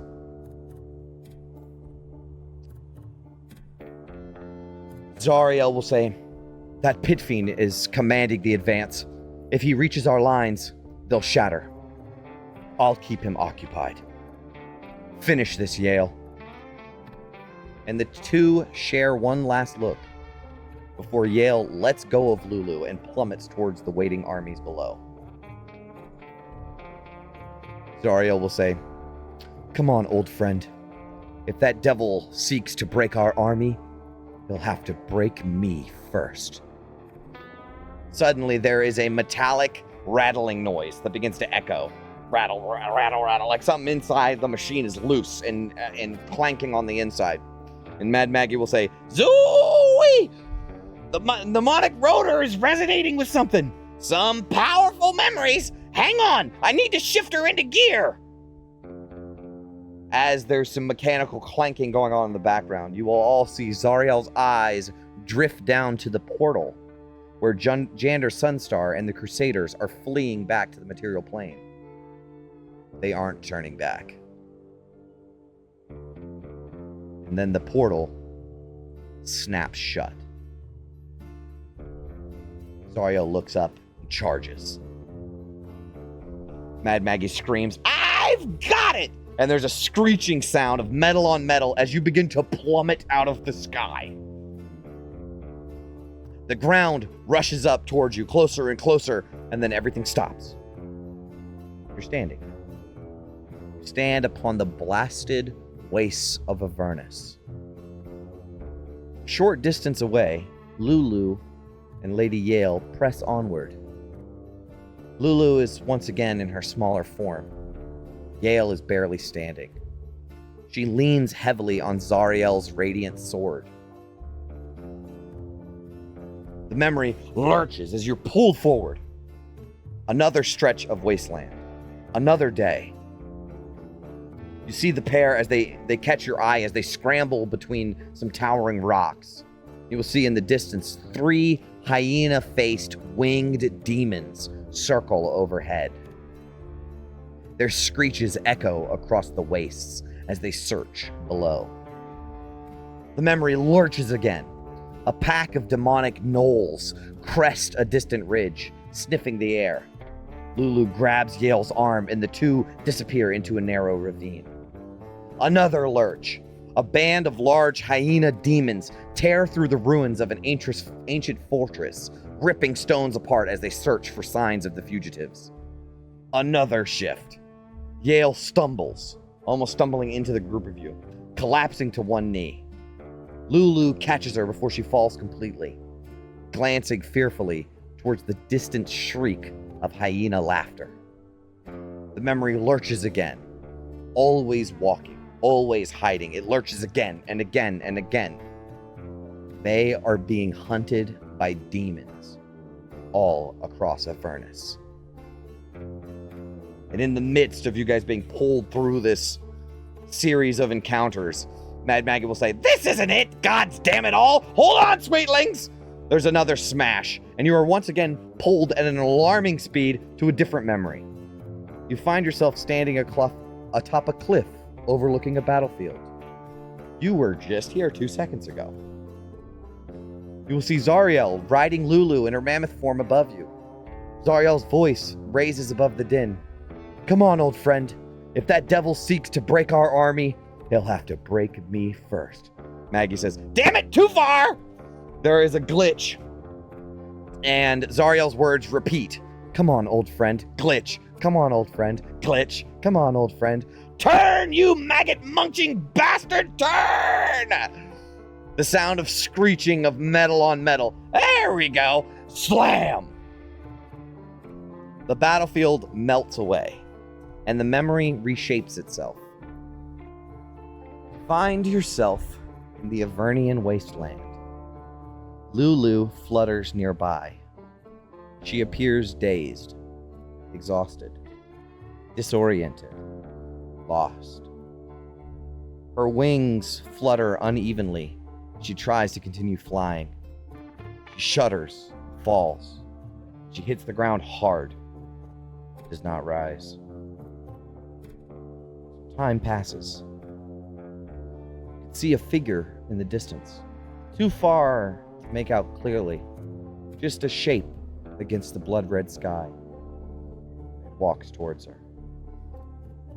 The memory lurches as you find yourself standing before a barren hill. Rising from its peak are two enormous black monoliths, leaning slightly like ancient tombstones. Each towers more than 50 feet into the smoke-choked red sky. Before you, dozens of armored knights kneel they kneel in absolute stillness, their heads bowed in reverence. They're wearing the livery and colors of the Crusaders, but it's tattered and old and worn. Between the monoliths, a set of onyx steps ascends inside of the hill. The figure ascends the steps. A figure ascends the steps, carrying the Hierophant carefully. You will see golden armor covers his body. Flame pours from every seam, licking upward, wreathing his helmet in fire. His helmet is carved into a human face with a thick mustache. The eye slits burn with fire. And as you walk up to approach him, you can hear Lulu's voice. Where are you taking? The figure does not look down. His voice is calm, soothing. You need to rest, little one. The memory shifts again. You find yourself inside a dark, dusty chamber. 4 massive memorial steles dominate the space, each engraved with hundreds upon hundreds of names. At the top of each, etched in common, is the same inscription. Here lie the fallen. May their souls echo here until the end of time. Opposite them is a carved relief spanning the entire wall. It depicts a blindfolded angel atop a feathered war mammoth, rearing in defiance. Lulu lies on a funerary table nearby. Her body stirs as consciousness returns slowly. The flaming armored figure stands at the edge of the chamber. A hidden door shuts behind him with a low stone click and disappears into the wall. Lulu will say, Who? You? Figure will say, I am an old friend. Where? This is the crypt of the Crusaders. Here lie many who fell in the last ride. Many? Yes, many of them are here, held within this place, bound to it.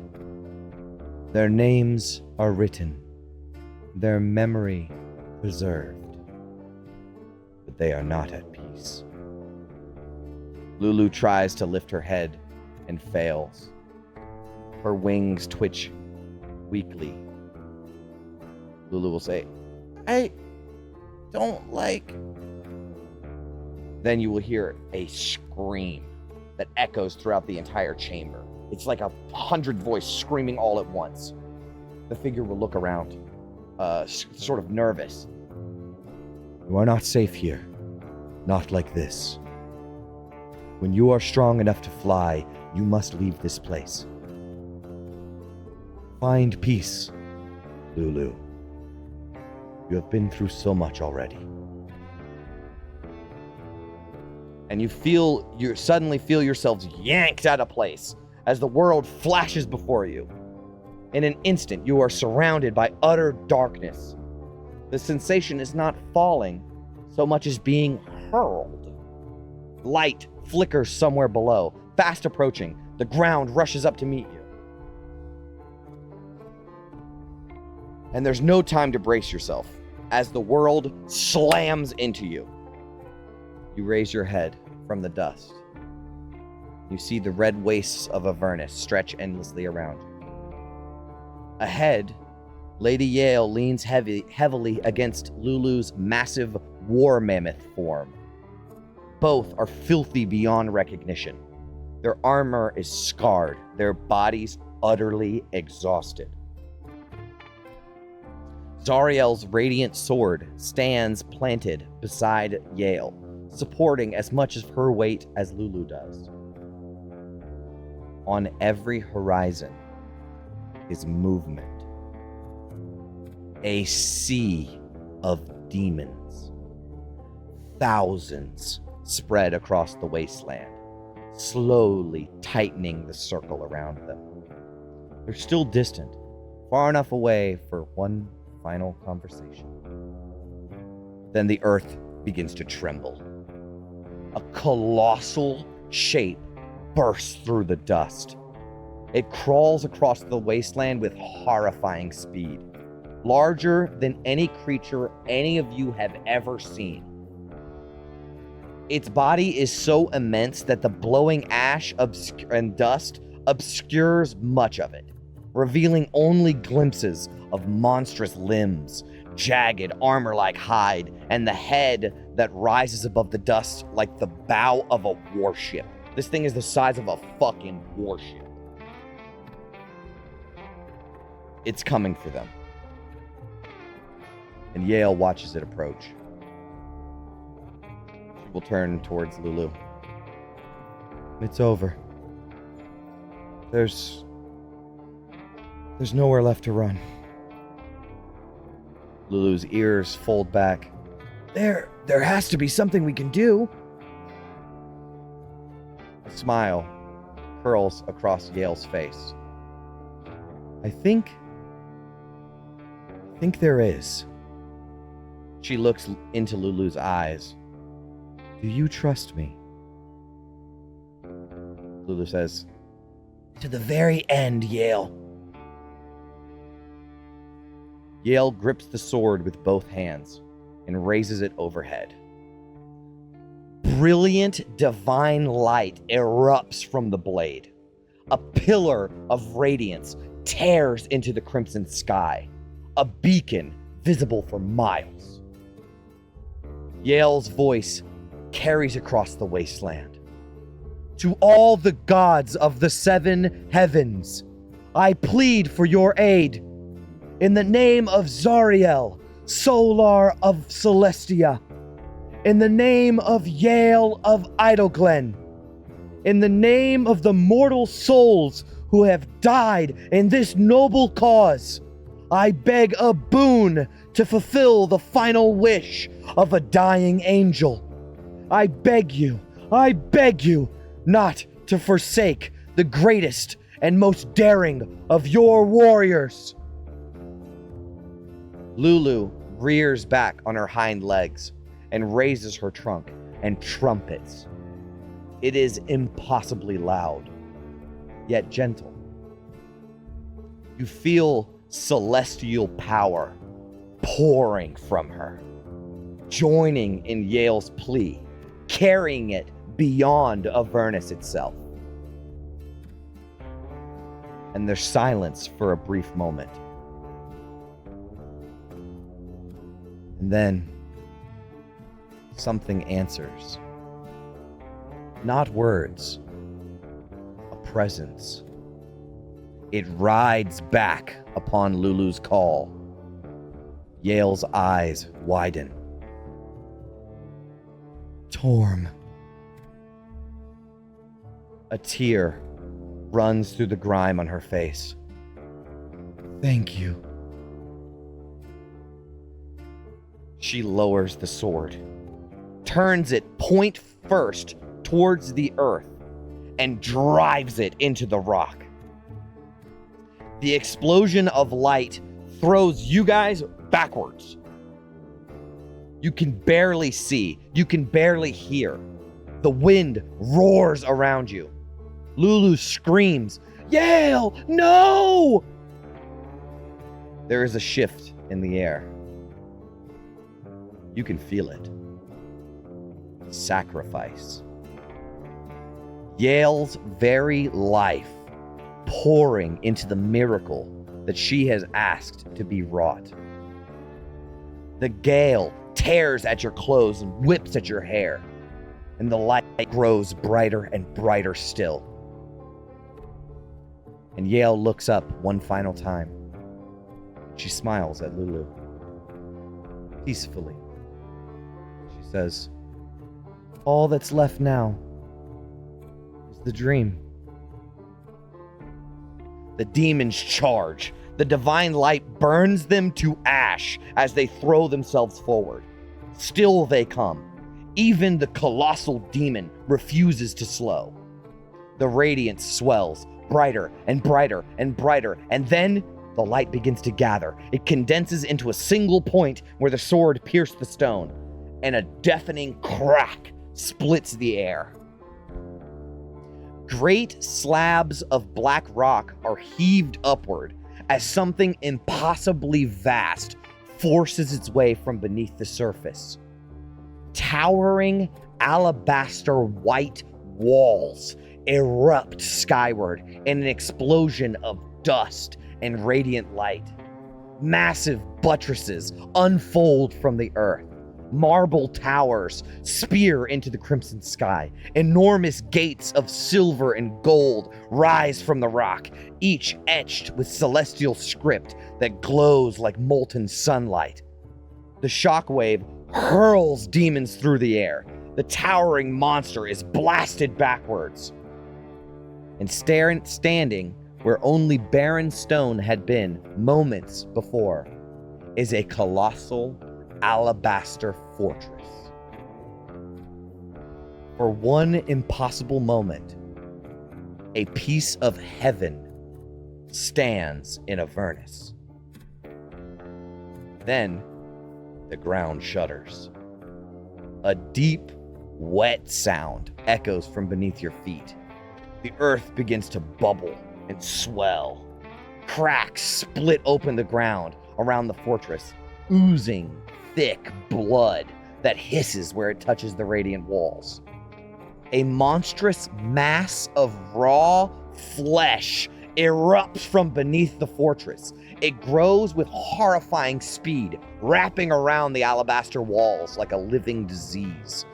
Bulbous tumors burst outwards. Ribs of jagged bone punch through slick muscle. Great sacks of bloody tissue swell and throb against the gleaming marble. The fortress groans beneath the weight, but the cyst keeps growing, higher, wider, until the holy fortress is almost completely engulfed within a mountain of flesh. It swallows the demons. It swallows Yale. It swallows Lulu. It swallows the sword. And the light begins to fade. Suddenly, you are ripped backwards. Everything becomes streaks of color and light. Faces, voices, battlefields, the Citadel, Yale, Lulu, Zariel. Thousands of moments flash past in an instant, collapsing into one another until they become nothing more than the blurred impressions rushing at impossible speed. Maggie will say, "Ha ha, I gotcha, sweetlings! Hold together! Don't you fall apart on me now!" The wind roars past your face, and then, pop! Your eyes open, and you're back in Mad Maggie's dream machine room. And we'll take a break. Wow, good job, dude. That was amazing. Good, thank you. Fine. Brother. See you guys in a second. Sick. Brother, my fucking hands.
Test. We're back. Y'all talk? Somebody talk? Check. Perfect. 1, 2, 3. The Dream Machine chamber is in shambles. Sparks rain down from the ceiling. Black smoke fills the chamber. Warning lights are flashing all over the place. Tubes burst and release steam. Mad Maggie slides down the railing, her arms wide. She is covered in soot, her goggles are askew, and her wild hair is singed and smoking. Belle's blistered balls, it absolutely fucking worked! I knew it would. I never doubted it for a bloody second. Well, I may have doubted it a little bit. Right about the 7th or so memory, I was fairly certain your consciousness had undergone complete cerebral etheric decohesion. Nasty stuff, that. But you didn't! I knew soul spindles would hold this time, and then a pipe bursts and, blasts steam in her face, and she stumbles backwards. You guys find yourselves in Mad Maggie's Dream Machine chamber. Is Lulu conscious too? She is slowly recovering. The needles pull out of her as she's sort of laying there, moaning. Yeah, just tend to her for right now until she's in it again and see if it. Yeah, you go over there and are you okay or whatever. She immediately jolts out of your hands, right into the air, and she begins glowing. And she says, Oh, I remember Yale and Olanthius and the Crusade, the sword, I remember. And Lulu gets an upgrade. Yo. Ooh. Yep, so Lulu has a little bit of an upgrade, so I'll give you guys a rundown on what happened to Lulu. So, Lulu has a little bit of her memory back. She still is not fully able to do the stuff that she used to be able to do, but she's remembered quite a lot. So her damage has gone up on her Holy Flare to 2d10. She also now can twice a day cast Bless, Cure Wounds. No, it's 2 per day each. Bless, Cure Wounds, Protection from Evil and Good. That's really nice. Once per day each, Banishment, Heal, and Spirit Guardians. Wow. Banishment. Goddamn. Heal is Wow. crazy. Didn't she already have banishment and just never used it? Yeah, I did kind of give it to her for in a moment of desperate need. Yeah, Now I think we she- tried once and they just made their save. Yeah. Yeah. But she has all of those available to her. I Fuck it. don't think her trumpet has not gone up at all. Oh, she has 52 hit points now. It's big. Yeah, I think that's it. She's resistant to not just non-magical bludgeoning, piercing, slashing, but all bludgeoning, piercing, and slashing. That's huge. So that's Lulu.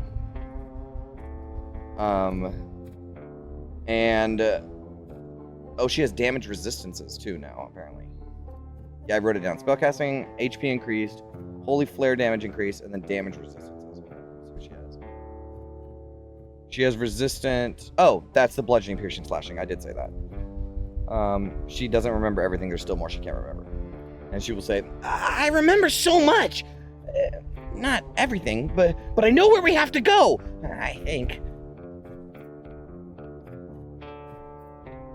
You know where that big fleshy mountain of gore that swallowed the tower is?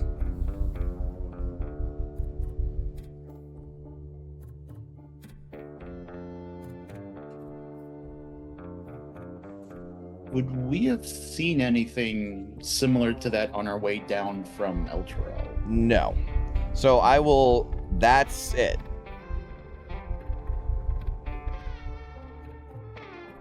And then this is another location that she remembers. Maggie will sort of get her get out of the smoke that she was in, and she will say, "Well, it's a good thing you remember, because I do not think we could go again. The Halo conduit burned clean through there at the end. I've never seen anything quite like it. Hearthstone took a proper fucking thrashing too. The mnemonic flywheel was overclocked halfway through, and the astral anchor started bouncing like a greased lemur in a thunderstorm. At one point, I thought she was gonna throw all your souls straight out the exhaust. Those memories had some weight. Not just emotional weight either. Cosmic shit. The kind that's all tangled up in gods and planes and destiny. My poor machine weren't built to haul that much bloody universe around. Like trying to feed a mountain through a sausage grinder. But she held together, mostly.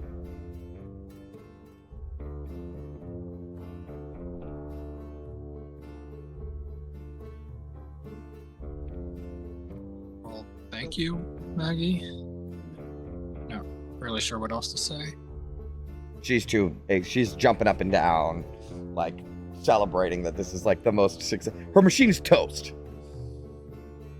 But she's super excited that it worked. Yeah, this is the best desired outcome and the least likely, but we're here still. I have to admit, barely functional is still functional. God's damn right!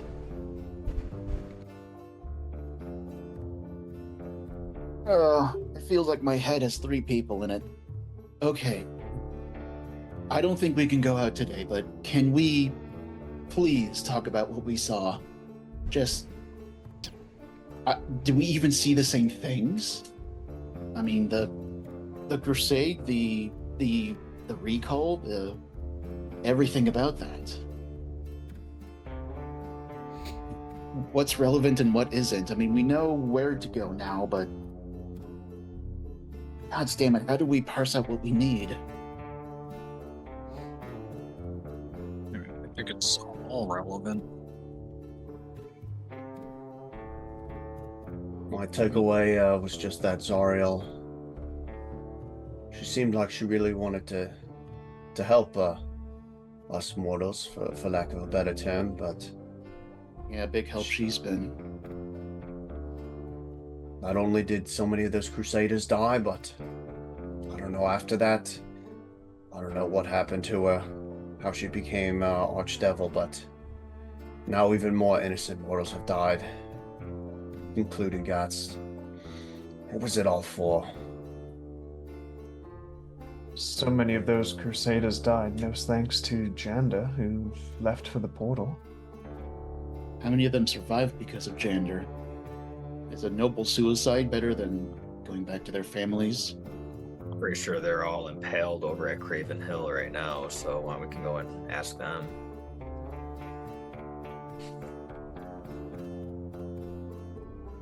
To be fair, he probably didn't know what he was doing. But at the same time, Zariel was talking about cosmic balance and forcing Celestia's hand. Do you think that she orchestrated the crusade to come down here to make Celestia answer? She basically came out and said it in a few of those memories, right? Establish a beachhead and others will come. Force their hand. So you think that she was willing to send the Crusaders to their deaths down here? Because that's sure as shit what it sounds like she was doing. I think she was hopeful at best, naive at worst. I think she took a gamble. Thought that Celestia would do something about the mortal lives that could have been spared, but looks like she was wrong. Lulu will say, I don't remember everything, but I do remember a little. We weren't meant to come here to Avernus. The crusade, I mean. It was supposed to be in the abyss. Why was it not? I think we were attacked. Tricked. By who? We got another memory. Yale being pulled through the portal in Idle Glen. By one of Inagu's hosts? By Yunagu himself. Oh shit. Good distinction. If she was never supposed to be here, why did she decide to stay? Why didn't she order the retreat? Go back to the material plane and regroup? Lady Yale is one thing, but she was ready to doom how many hundreds of people for a place she wasn't even supposedly intending to go. What was the point of all of this then?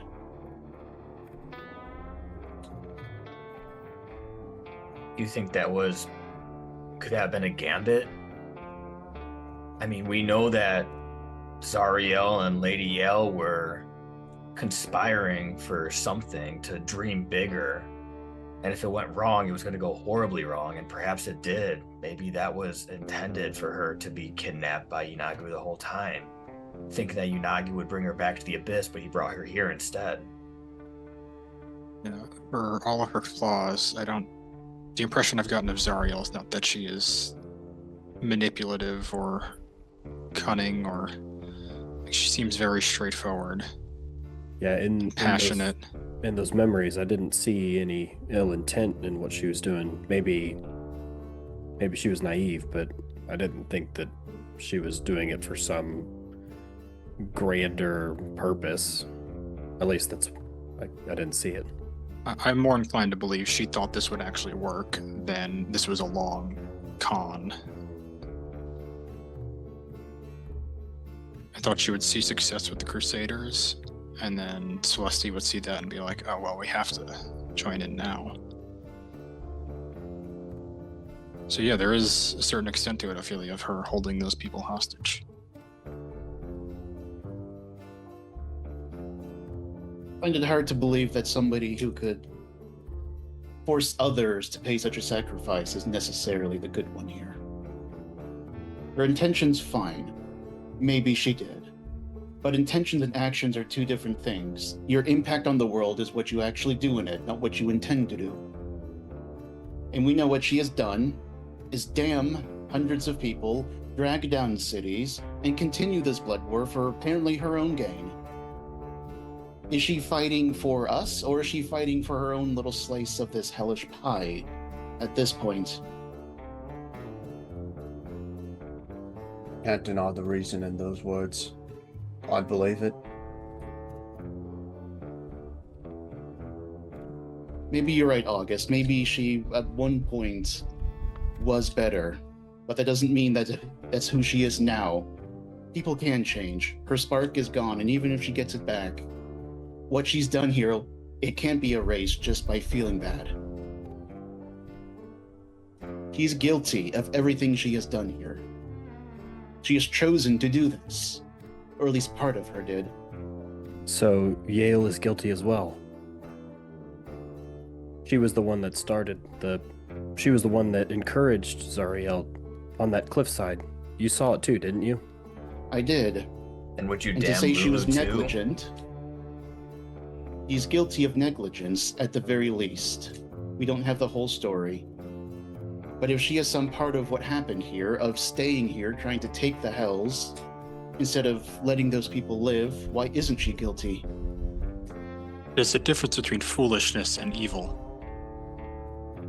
And where is that line? I It think might not- Go ahead, Gauntlet. It doesn't matter in with the laws that we came from, but with these cosmic laws, with beings of pure good and pure evil, and the idea that Zariel could be shifted back, maybe intention does matter here.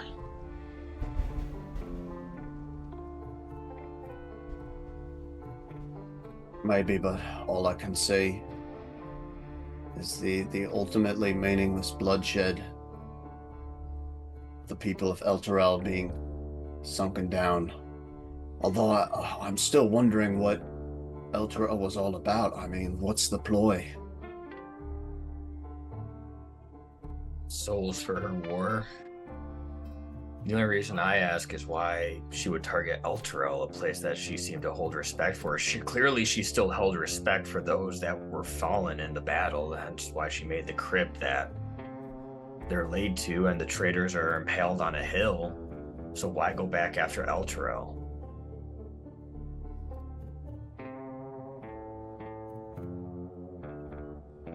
Need more answers. I mean, Baldur's Gate would have fit down here better than Elturel would have. Why not go there? Because she had her grip on Elturel, and it was easier. It's easier to prey on people who trust you, or trust someone that you've put in front of them. It isn't about getting the wrong people to give some kind of penance. It's just getting resources. And that is not the thinking of someone who has very much morality left inside them. I think whatever morality she had, she poured into her spark and that sword. It couldn't have been everything. I refuse to believe that it's entirely not of her own doing, that she is unable to be held accountable for what she has done here. I don't think any of us are saying that. Manslaughter still gets you imprisoned. But it's So not what do we murder. do about her? We still need someone to get Elturel back. Ophelia, you're being blinded by your rage and your hatred for her right now. Think smart, think pragmatically. Yes, she is wrong. Yes, she deserves to be damned. But doing so would also damn every soul in Elturel, yours included. There's And I know you don't justice give a and there's damn for your reality. own, but think about everyone else. As much as I understand what you're saying, Ophelia, I agree with Tanis. I do think she deserves to be punished for what she's done here. But he's right. If we don't turn her or go against her in some way, we leave this place to be damned for the rest of eternity. We have to have we have to know that there's some semblance of hope inside her. If not, all is lost. And who knows, once all these things come to light, once the cosmic balance is restored and Horm and Helm and whatever other gods up there are looking down on us right now, find out about what evil done she's done, even after she's redeemed, maybe she still will find some sort of justice. I want that to be guaranteed. As do I I. don't want. I'm being greedy. I'm being selfish. Fine. But the thousands of people in Elturel, thousands of their souls, I don't think they can be put to rest. Mine can't be put to rest until I know. So I'm putting my soul at risk of forever being tormented by what has happened here if I don't get justice. It's revenge, Ophelia, there's a difference. Justice. You can't make that call for a whole city. I can make it for myself, and for Gas, and for Vin. Do you truly think she's beyond redemption, Ophelia? I don't think I want her to be redeemed. And what's your plan for getting Elturel back?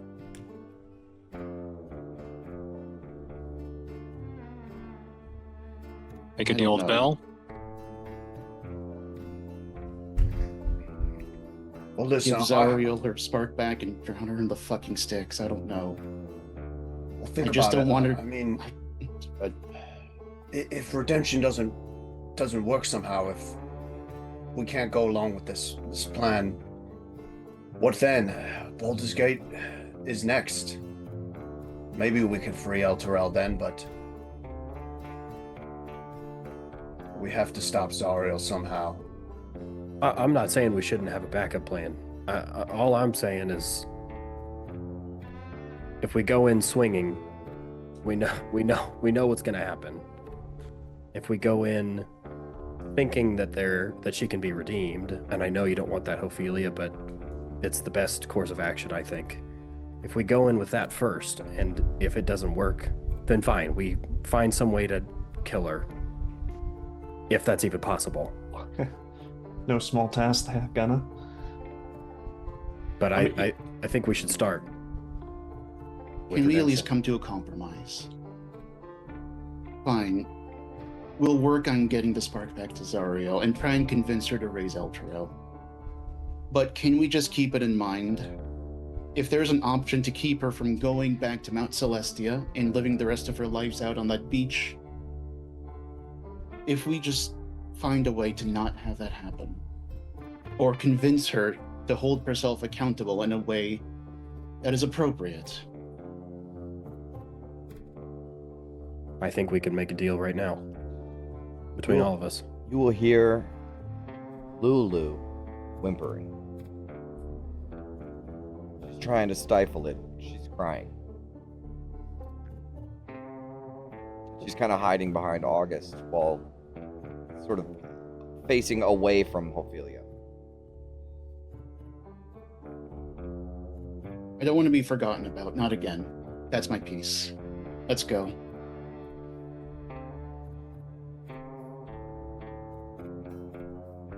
Suppose that's the next big issue. Either way, we're going to need that sword, yeah? How the hell do we get all the way out there and get it? Lulu will sniffle. I remember where the sword is. I was there, inside it the whole time. I was stuck. I don't think I was awake for most of it. Just trapped, sleeping. Stuck inside the flesh and the bad smell and the dark for years. I think it was like years and years and years. I think that's why I didn't remember at first. I was asleep for so long. Trapped in the nasty stuff. Like Osira. But then I was finally thrown out, and I didn't know where I was anymore. But I know now. I know where the sword is, in the Citadel. I was there. I remember. Gale. She gets really sad. The Citadel. That's where the sword is. That's where we have to go. But not yet. I think we shouldn't go there yet. There's something else. Somewhere else. A crypt or a tomb or something like that. There's someone there. They're waiting. For me. Or for us. I can't remember who they are, but I think they need help. Is it the figure with the golden armor like we saw? I think so. And I think if we get the sword, things will start happening. Big things. Important things. And if that happens, I don't know if we'll get another chance. We have to help them. Do you remember how to get to the crypt, Lulu? She will put it on the map. Ka-ching!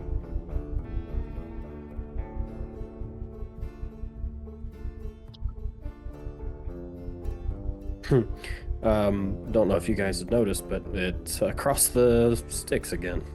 Yeah, that's a problem. So that's 2 crossings we need. Not only that, but the crossing is on the opposite side of the map. The only crossing available to us, lest we decide to go across Zariel's own bridge. That seems even more foolish than that. What's Zariel's bridge? The Bridge of Zariel. What? I guess I haven't heard of it. We were told that there's only a few spots you can cross: the Crimson Caravanserai, the Abandoned Soul Siphon, the Stygian Docks. the Bridge of the Forsaken, if you want to hoof it, and the Bridge of Zariel, which is controlled by her own legions. I mean, Bridge of the Forsaken's not looking so bad at this point. We can't Gotta make it walk. all the way there on foot. Can't get the war machine across it. We need to go back and see if the remnants survived, I think. It's the least burned of all the bridges. Yeah, I don't want to Probably send, literally and metaphorically. I don't want to send a message to them and tip them off that we're coming back in case we need to do this clandestinely. But best case scenario, there is a very weakened remnant there. Worst case, there is a very entrenched Black Chapter. But maybe weakened Black Chapter. Doubtful. Maybe your tip was enough for them to resolve and hold down the fort. Let's pray. How wide is the river Styx? It varies. It's one of those things where it's like if you look at it, you can kind of see across it, but then when you're traveling it just never ends. It could be any distance. So larger than 500 feet, most likely. Most likely. Yeah, I got nothing. I have a question, Jay. While Sure. we were at the Crimson Caravanserai, I know we hired boats to kind of get around. Mhm. Were there any like larger ferries that could have taken a war machine? Probably, maybe, yeah. It wasn't like a common thing. It wasn't like the ferries that go between all the little buildings. They probably Right. do have that as infrastructure because there's war machine salesmen and stuff, but I think that's a more private venture and not something that's publicly available. Well, time to get some disguises together. I really don't know. How many soul coins / days of travel do we have, Quartermaster? 12 full soul coins, 4 one-charge ones. More than enough to get around the map, but...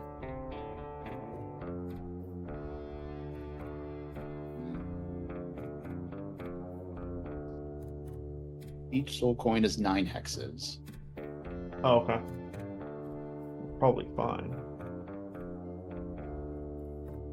Yeah, in terms of resources, we can, but just a long way to go around. Yeah.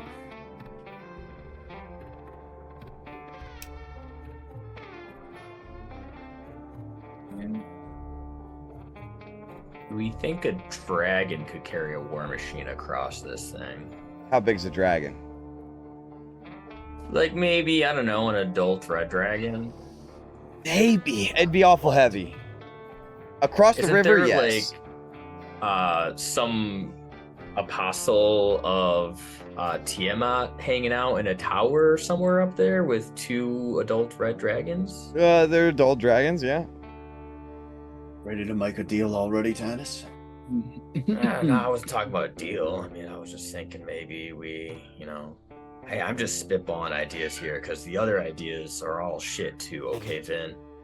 Hey, Fair enough. Vin will actually level with Tannis on this one. I mean, she's like, yeah, like we're picking at scraps at this point. I mean, if we're making deals and we're on this side of the Styx, do we dare go to Bell? If we're going to Bell, we are not wasting it on something as simple as crossing. No, certainly not. But if there's a time to put our cards on the table with Bell or have some deal be done, just don't know when we'll be back on this side again.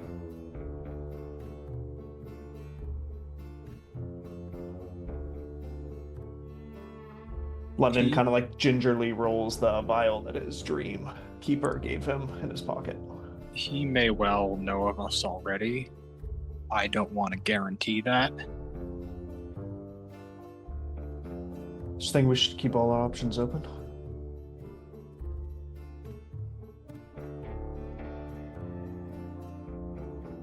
it's on the same level as the dragon idea. I mean, I'll admit when I have a stupid fucking idea, that was one of them.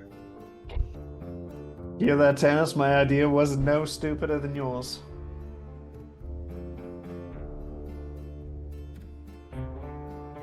I don't know how we can make this work without. If Lulu needs to go to the crypt.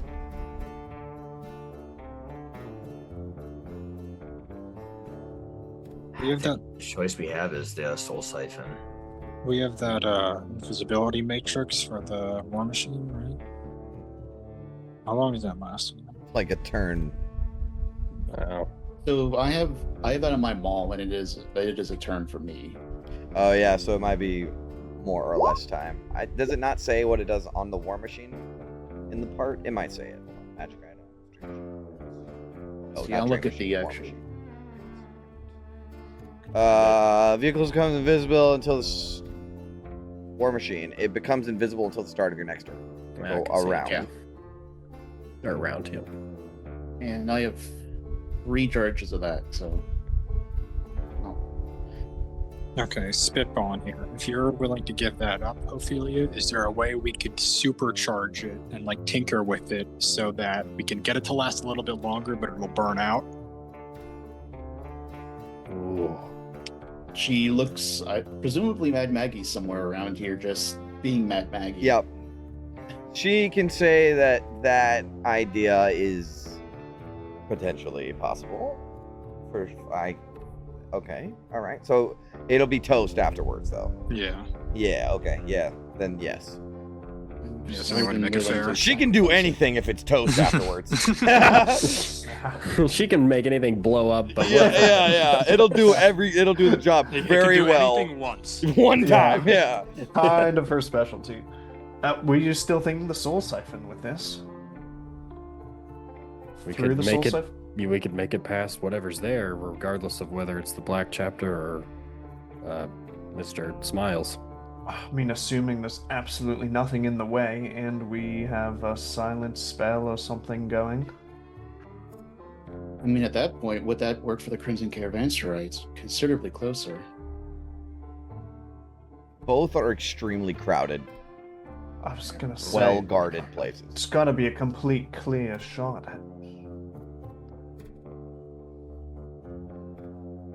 Yeah, if anything, we'd need something like that on the teleporter. A bridge crossing the Styx is a heavily guarded, highly sought after affair. I'm sorry for my ignorance, but could we not make a deal with this Black Chapter? I know you said that they were bad, and I know you said that it's hard, you can't deal with them, but I am also just spitballing here. What could we offer them? I think they might just take out the fly swatter of a war machine and crush us. Like, what do we have to offer them that they could just take?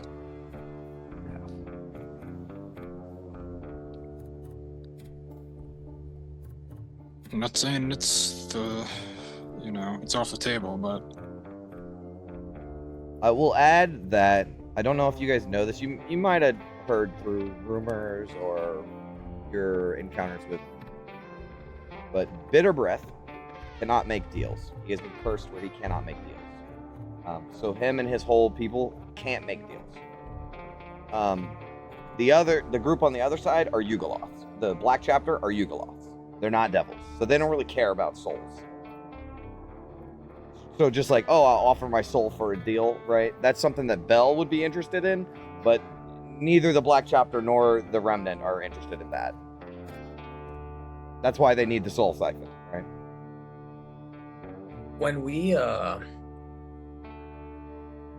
went through the Crimson Caravanserai and we arrived at the Infernal Rapture, Mahadi knew that we showed up.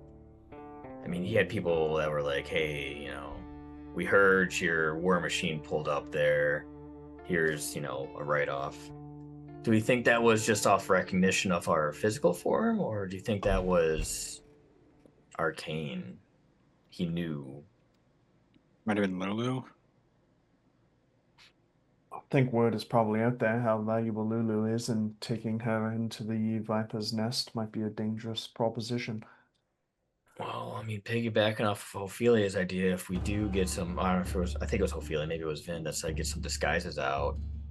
If we were to trade Temporarily, I know how much this means to you, Gunner, but trade Yama in for another war machine.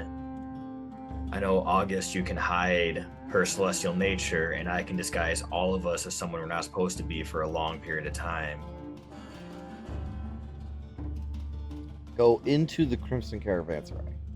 Yeah, this is like, nah, Tannis hates Listen, this I fuck idea. with it. I Tannis mean, fucking it's cool. hates it, but I just want to make sure that's what you were saying.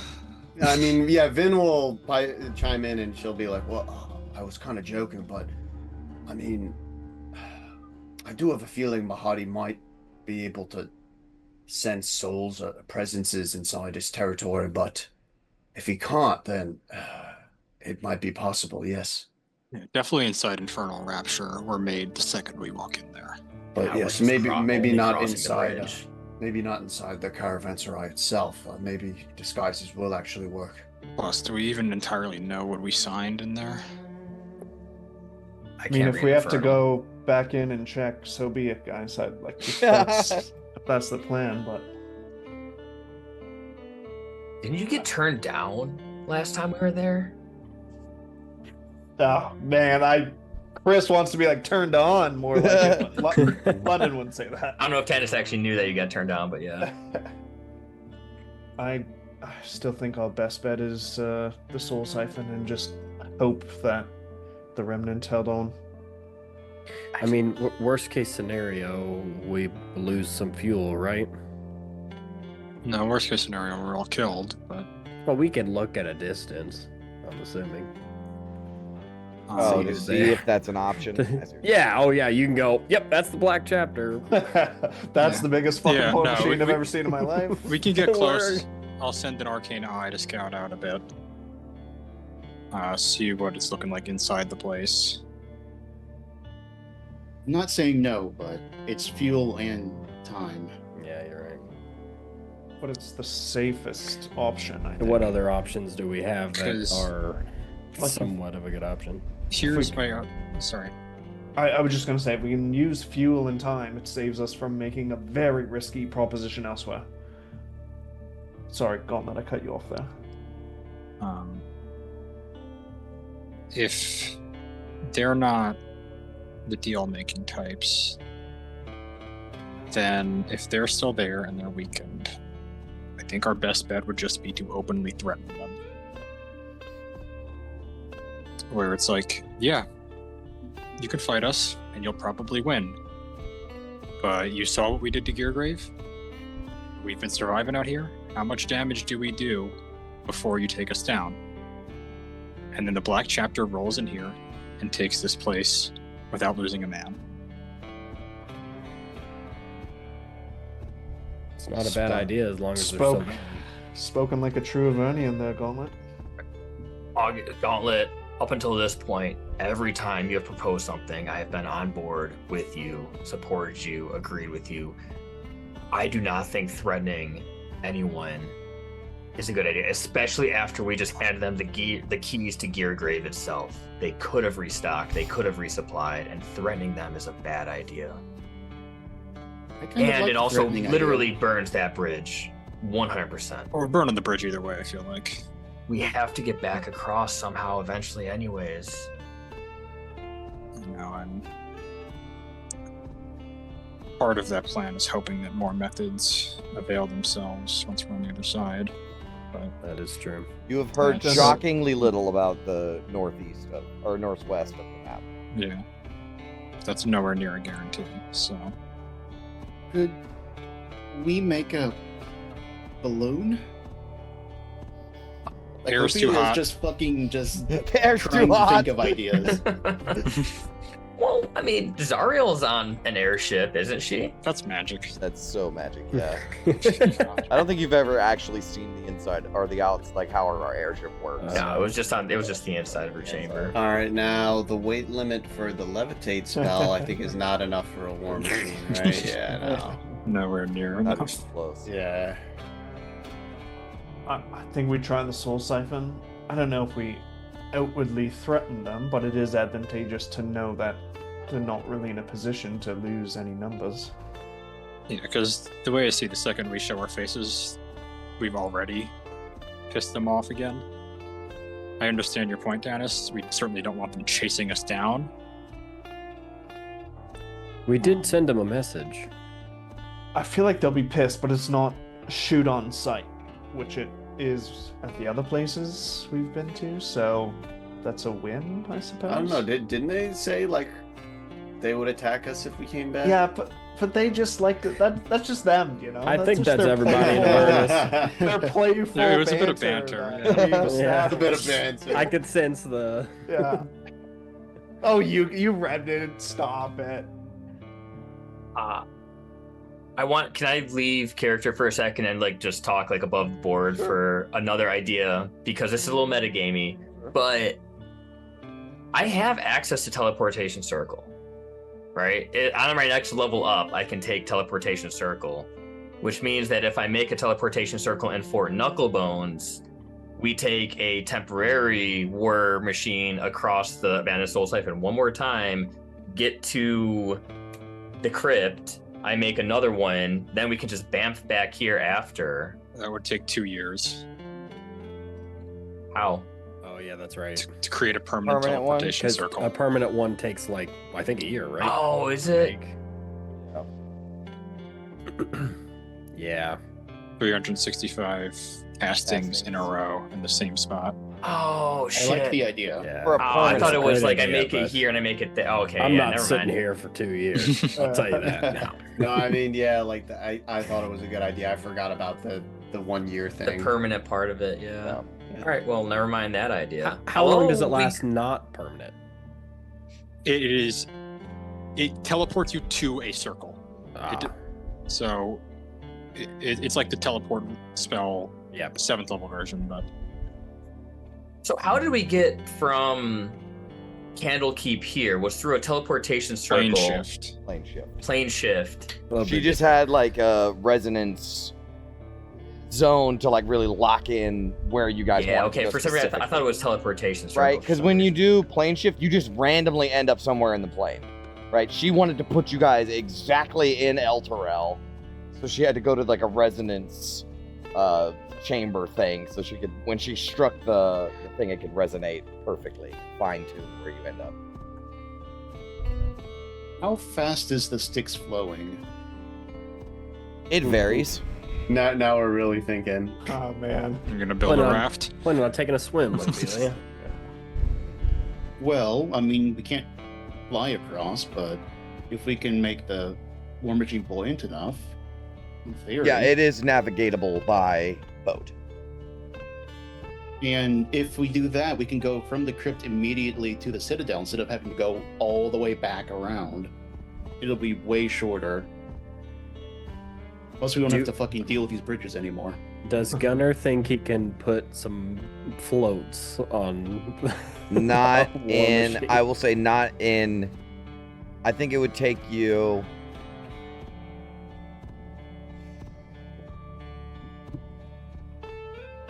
What if we do a some montage time. of it? because you have to test, you have to test it too, right? It's not just something that's like, this is not done often. You know, Like floats they on don't, war machines? they don't, war machines don't float. Making amphibious war machines. Yeah, it is not a thing that's common. So you would have to It'd be so invent. I'll be the sick, inventor. though. You would So be I'm an inventing it, yes. So it would take a lot of time. Is it? More long-term plan. What if we commission like the Magpies or somebody to make a big raft, and then we figure out what the fuck we're gonna do, and then we have easy access, like self-reliant access on getting back and forth. Can anyone here cast Water Walk? Yes. Do not want to test that the hard way.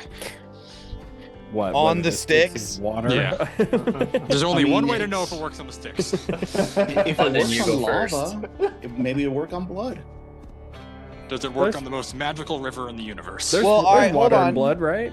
So Oh man. having a barge is not unheard of, but the size of the barge needed to float the war machine that is just impossibly heavy. Because in my mind, I'm thinking you could hitch a trailer to the war machine with your barge on it, back the barge into the river, and then drive the war machine on it. But I feel like this, like you can pull a boat with a truck, but you can't drive the truck onto the boat. The buoyancy's not going to be right. Right. So you would need It would need to be enormously large to be that buoyant. That's what I'm trying to. Yeah. That's just an idea I was thinking of. Technically, you could if you had a pontoon boat. I mean, if you pull a pontoon boat with a small truck, they have weight limits of what, 3,000 pounds. You can get a small car with towage with that. Well, So sorry, Tannis can't come. the other thing I'm thinking about is my like, amulet. like Are you calling me fat?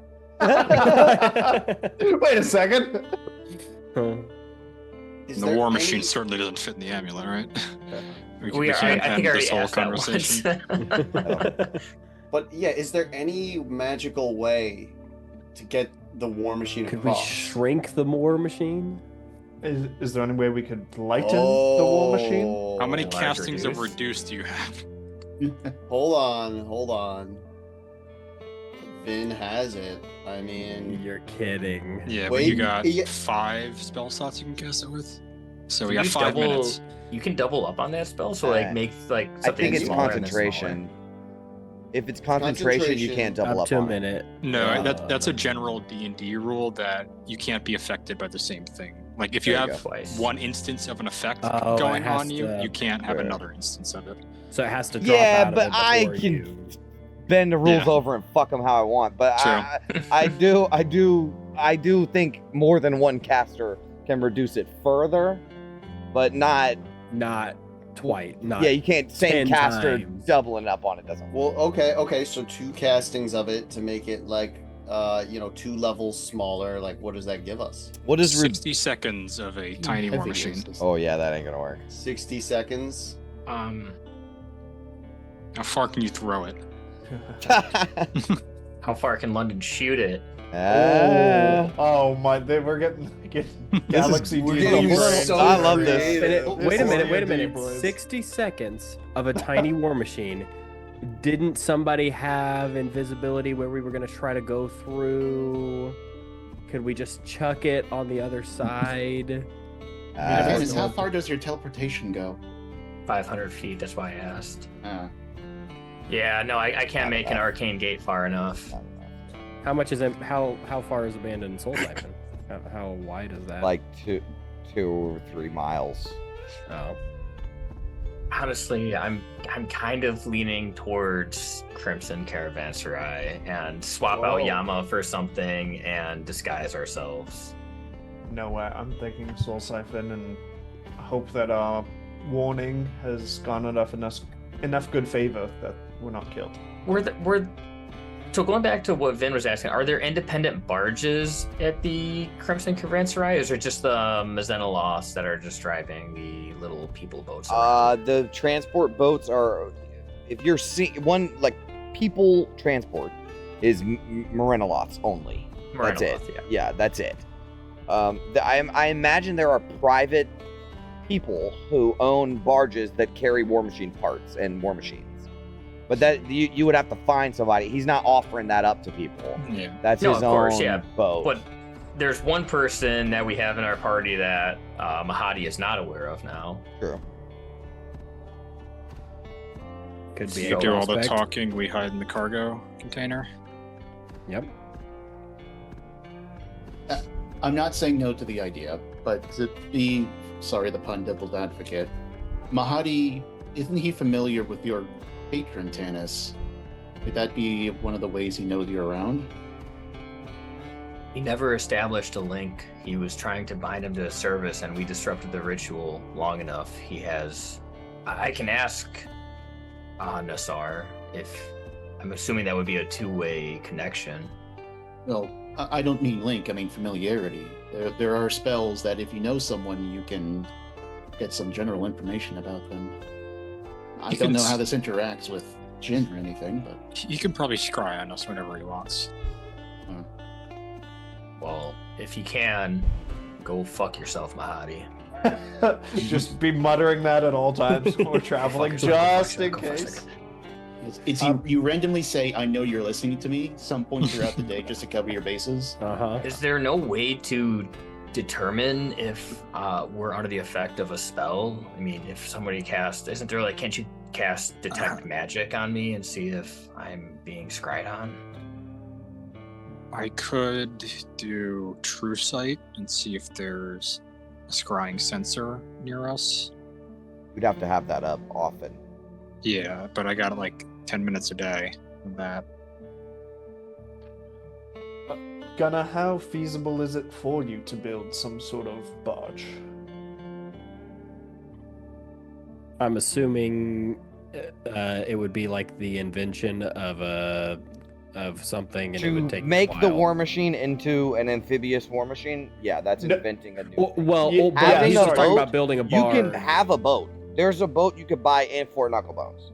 Okay. But I Yeah, don't. but that's like a but it person wouldn't. But boat, it wouldn't not a fit cargo. the Right. war machine on it. So- And I imagine the next- there's a boat that you could get that could carry a war machine, but I think it's too big for you to pull it. Right. So my question was going to be, if we have access to a barge, could, instead of making the war machine amphibious, could you make it lighter? Like if we scrap some of the armor off of it, or a few alloys, I'm sure is something that you know how to do. Like, I think is what- that an option? Making it I think lighter. what so we don't Jay need was saying was, if it becomes lighter, then it can't hold a war machine. Hold on, I got something for you. Okay, and maybe Maggie can sort of in game give this kind of idea. You can just get the boat towed to the river. Yeah, I was gonna say, what's Gentle up to? He's got a big fucking car. Yeah, like there are war machines that can tow these big ass boats.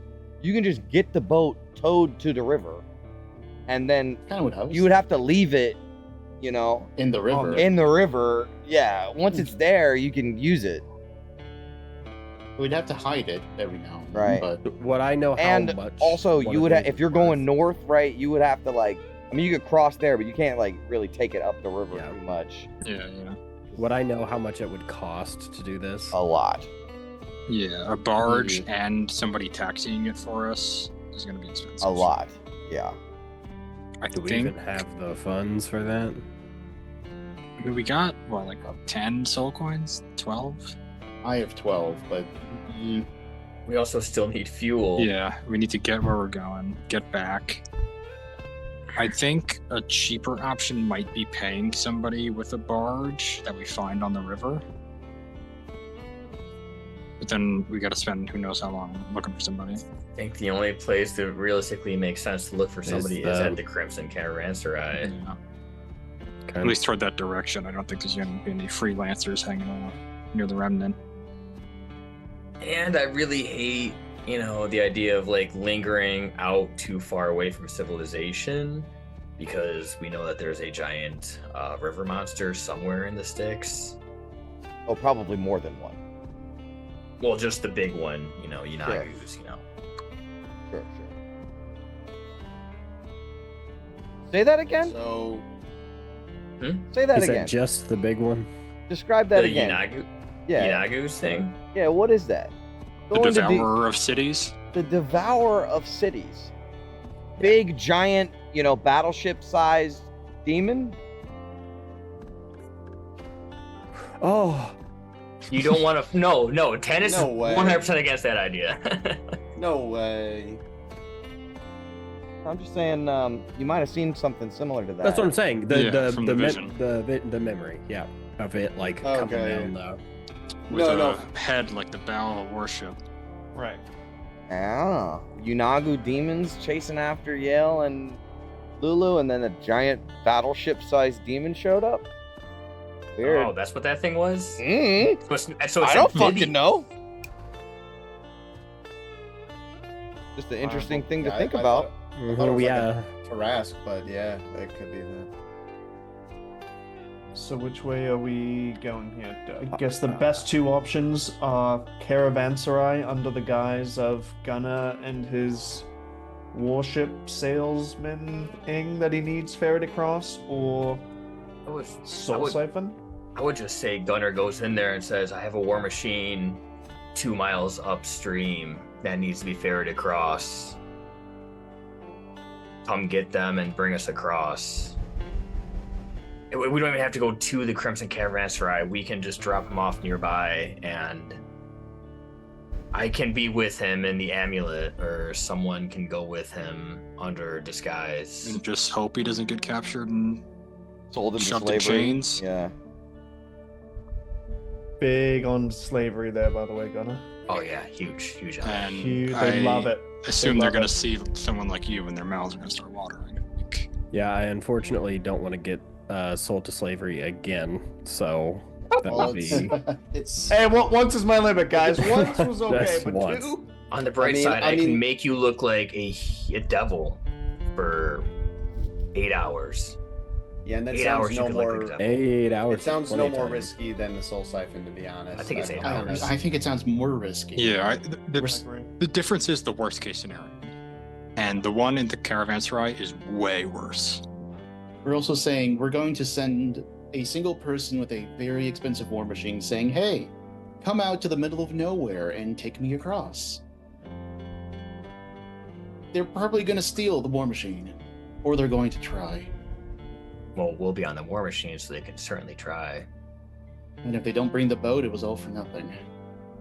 Just think of how much they love slavery and how much they would love to put us in as slaves. For the last time, you are not going to be a worker there, no matter how hard you try. Because the other thing I'm considering too, at least the remnant don't like Zariel. We don't know what happens to Lulu if Mahadi gets his hands on her. All I'm saying is, I think London said this earlier, worst case scenario, we lose some fuel, we lose some time, but at least we'll get at least we'll get the knowledge of what happened here too, at the Abandoned Soul Siphon. We'll know who won. Who runs it now? That would be my pick. Soul Siphon. Soul Siphon. Soul Siphon. Soul Siphon. Fair enough. So at least keep our eyes peeled for somebody with a barge on the way down. Sure. Hug to the coast if we want. Do the Iron Fangs have a rig big enough to tow a barge? Scavenger size, it's a little bigger than yours. I would say for the size of a barge that you would need a demon grinder to pull. Plus, we need to get the actual barge. Right, we'd have to pay for the barge. Yeah, but if we can, cut off the cost of paying somebody to get it and have the Iron Fangs do us a solid. If we could find Lucky. I will say, there is an element of Mad Maggie owns Fort Knucklebones.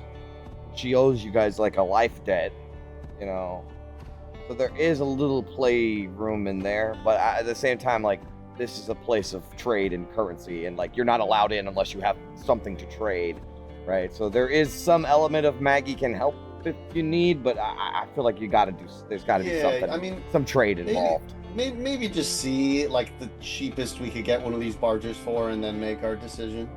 Yeah, like unless we can get one for like 5 soul coins. Yeah, fair enough.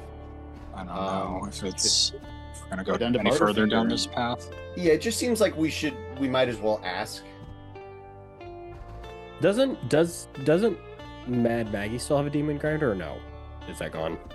No. Right now, she doesn't have her demon. Okay. It was given to Jen. That's the one. Oh, Gentle. took. That's right. That not Lucky. We could find Gentle. He's long gone. Okay. I hope we do. He paid his dues to us. I would hate to ask him for more. It's just a ride. But wherever he is, it'd probably take him a long time to get here, so.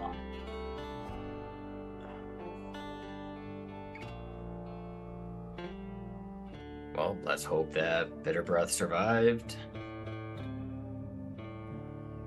I'm not opposed to checking for a boat since we're already here. We might as That's well true. go ask at Barterfinger. Yep, we're already in Fort Knuckles. I can give you answers to that question for next time.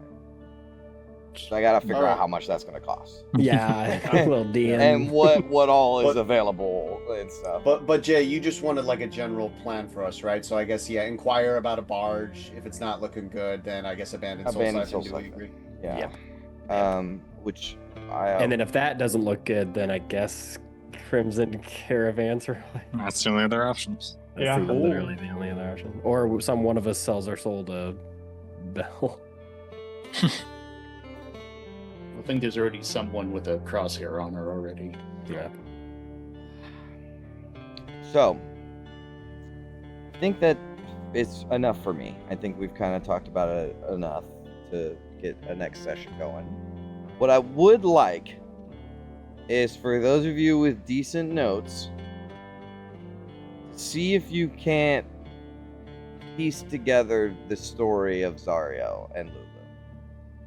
Take what information you have and try to put it in a sort of chronological order, because I think it's important, and I think that there is some context that maybe Ophelia might be missing because she's maybe misinterpreting this, what happened or whatever. Maybe not, right? But I think having the full, from all the information that you have, story put together in a chronological order will help feel out how you feel about Zariel. Also, just saying it now, it's possible she's intentionally trying to make Zariel bad in her mind. Yeah. I'm kind of getting that, but I would like at least somebody to try to piece together the story in chronological order so we can kind of sit down and say, okay, this is what actually happened, because this is kind of the core of everything. Which I'm sure we have pretty good notes. So, I believe so, yeah. Yep. Be great. Yeah, from Jander, the Thrasilkur Gate, Thrasilkar, the first vision, and all of the little pieces of vision that you've gotten so far throughout with Lulu. Sure that we have enough of this story. There's still some details missing, but there's a lot of the story is Well, we have in the whole, front of we're you. missing, unless I'm mistaken, we're missing the whole like how she became Yes. who she is now. You are missing that. You I definitely wanted are to make missing sure I that. didn't miss. I did. No, Yeah, you are missing that. Yeah, Okay. because that's not something Lulu was privy to. Yeah, right. There's a little bit of like before Zariel met Lulu stuff too. That's also important to the decision that she made in the future. Yeah, we're only getting Lulu's side. Yep. All right.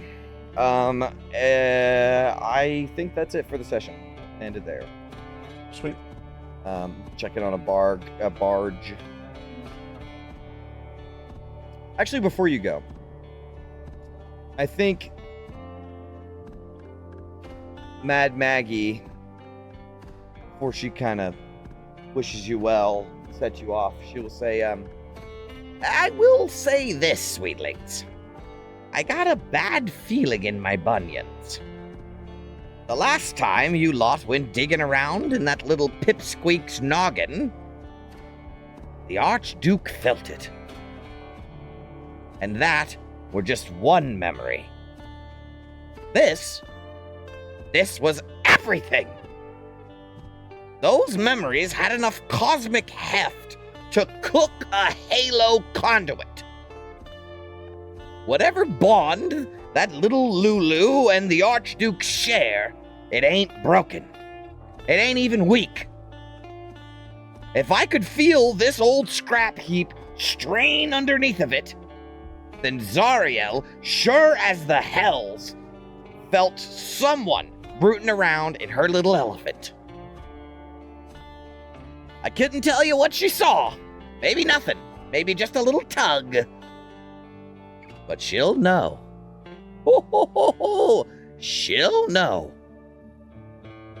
And I don't know what an Archduke of the Nine Hells does when somebody starts dredging up the most important memories of her life, but I reckon you're going to find out. Sooner or later. And that's where we're in the session. Thank you all so much for watching, and we'll see you on the next dive into the descent. Stay sharp. Farewell, adventurers. Farewell, adventurers. Adventurers.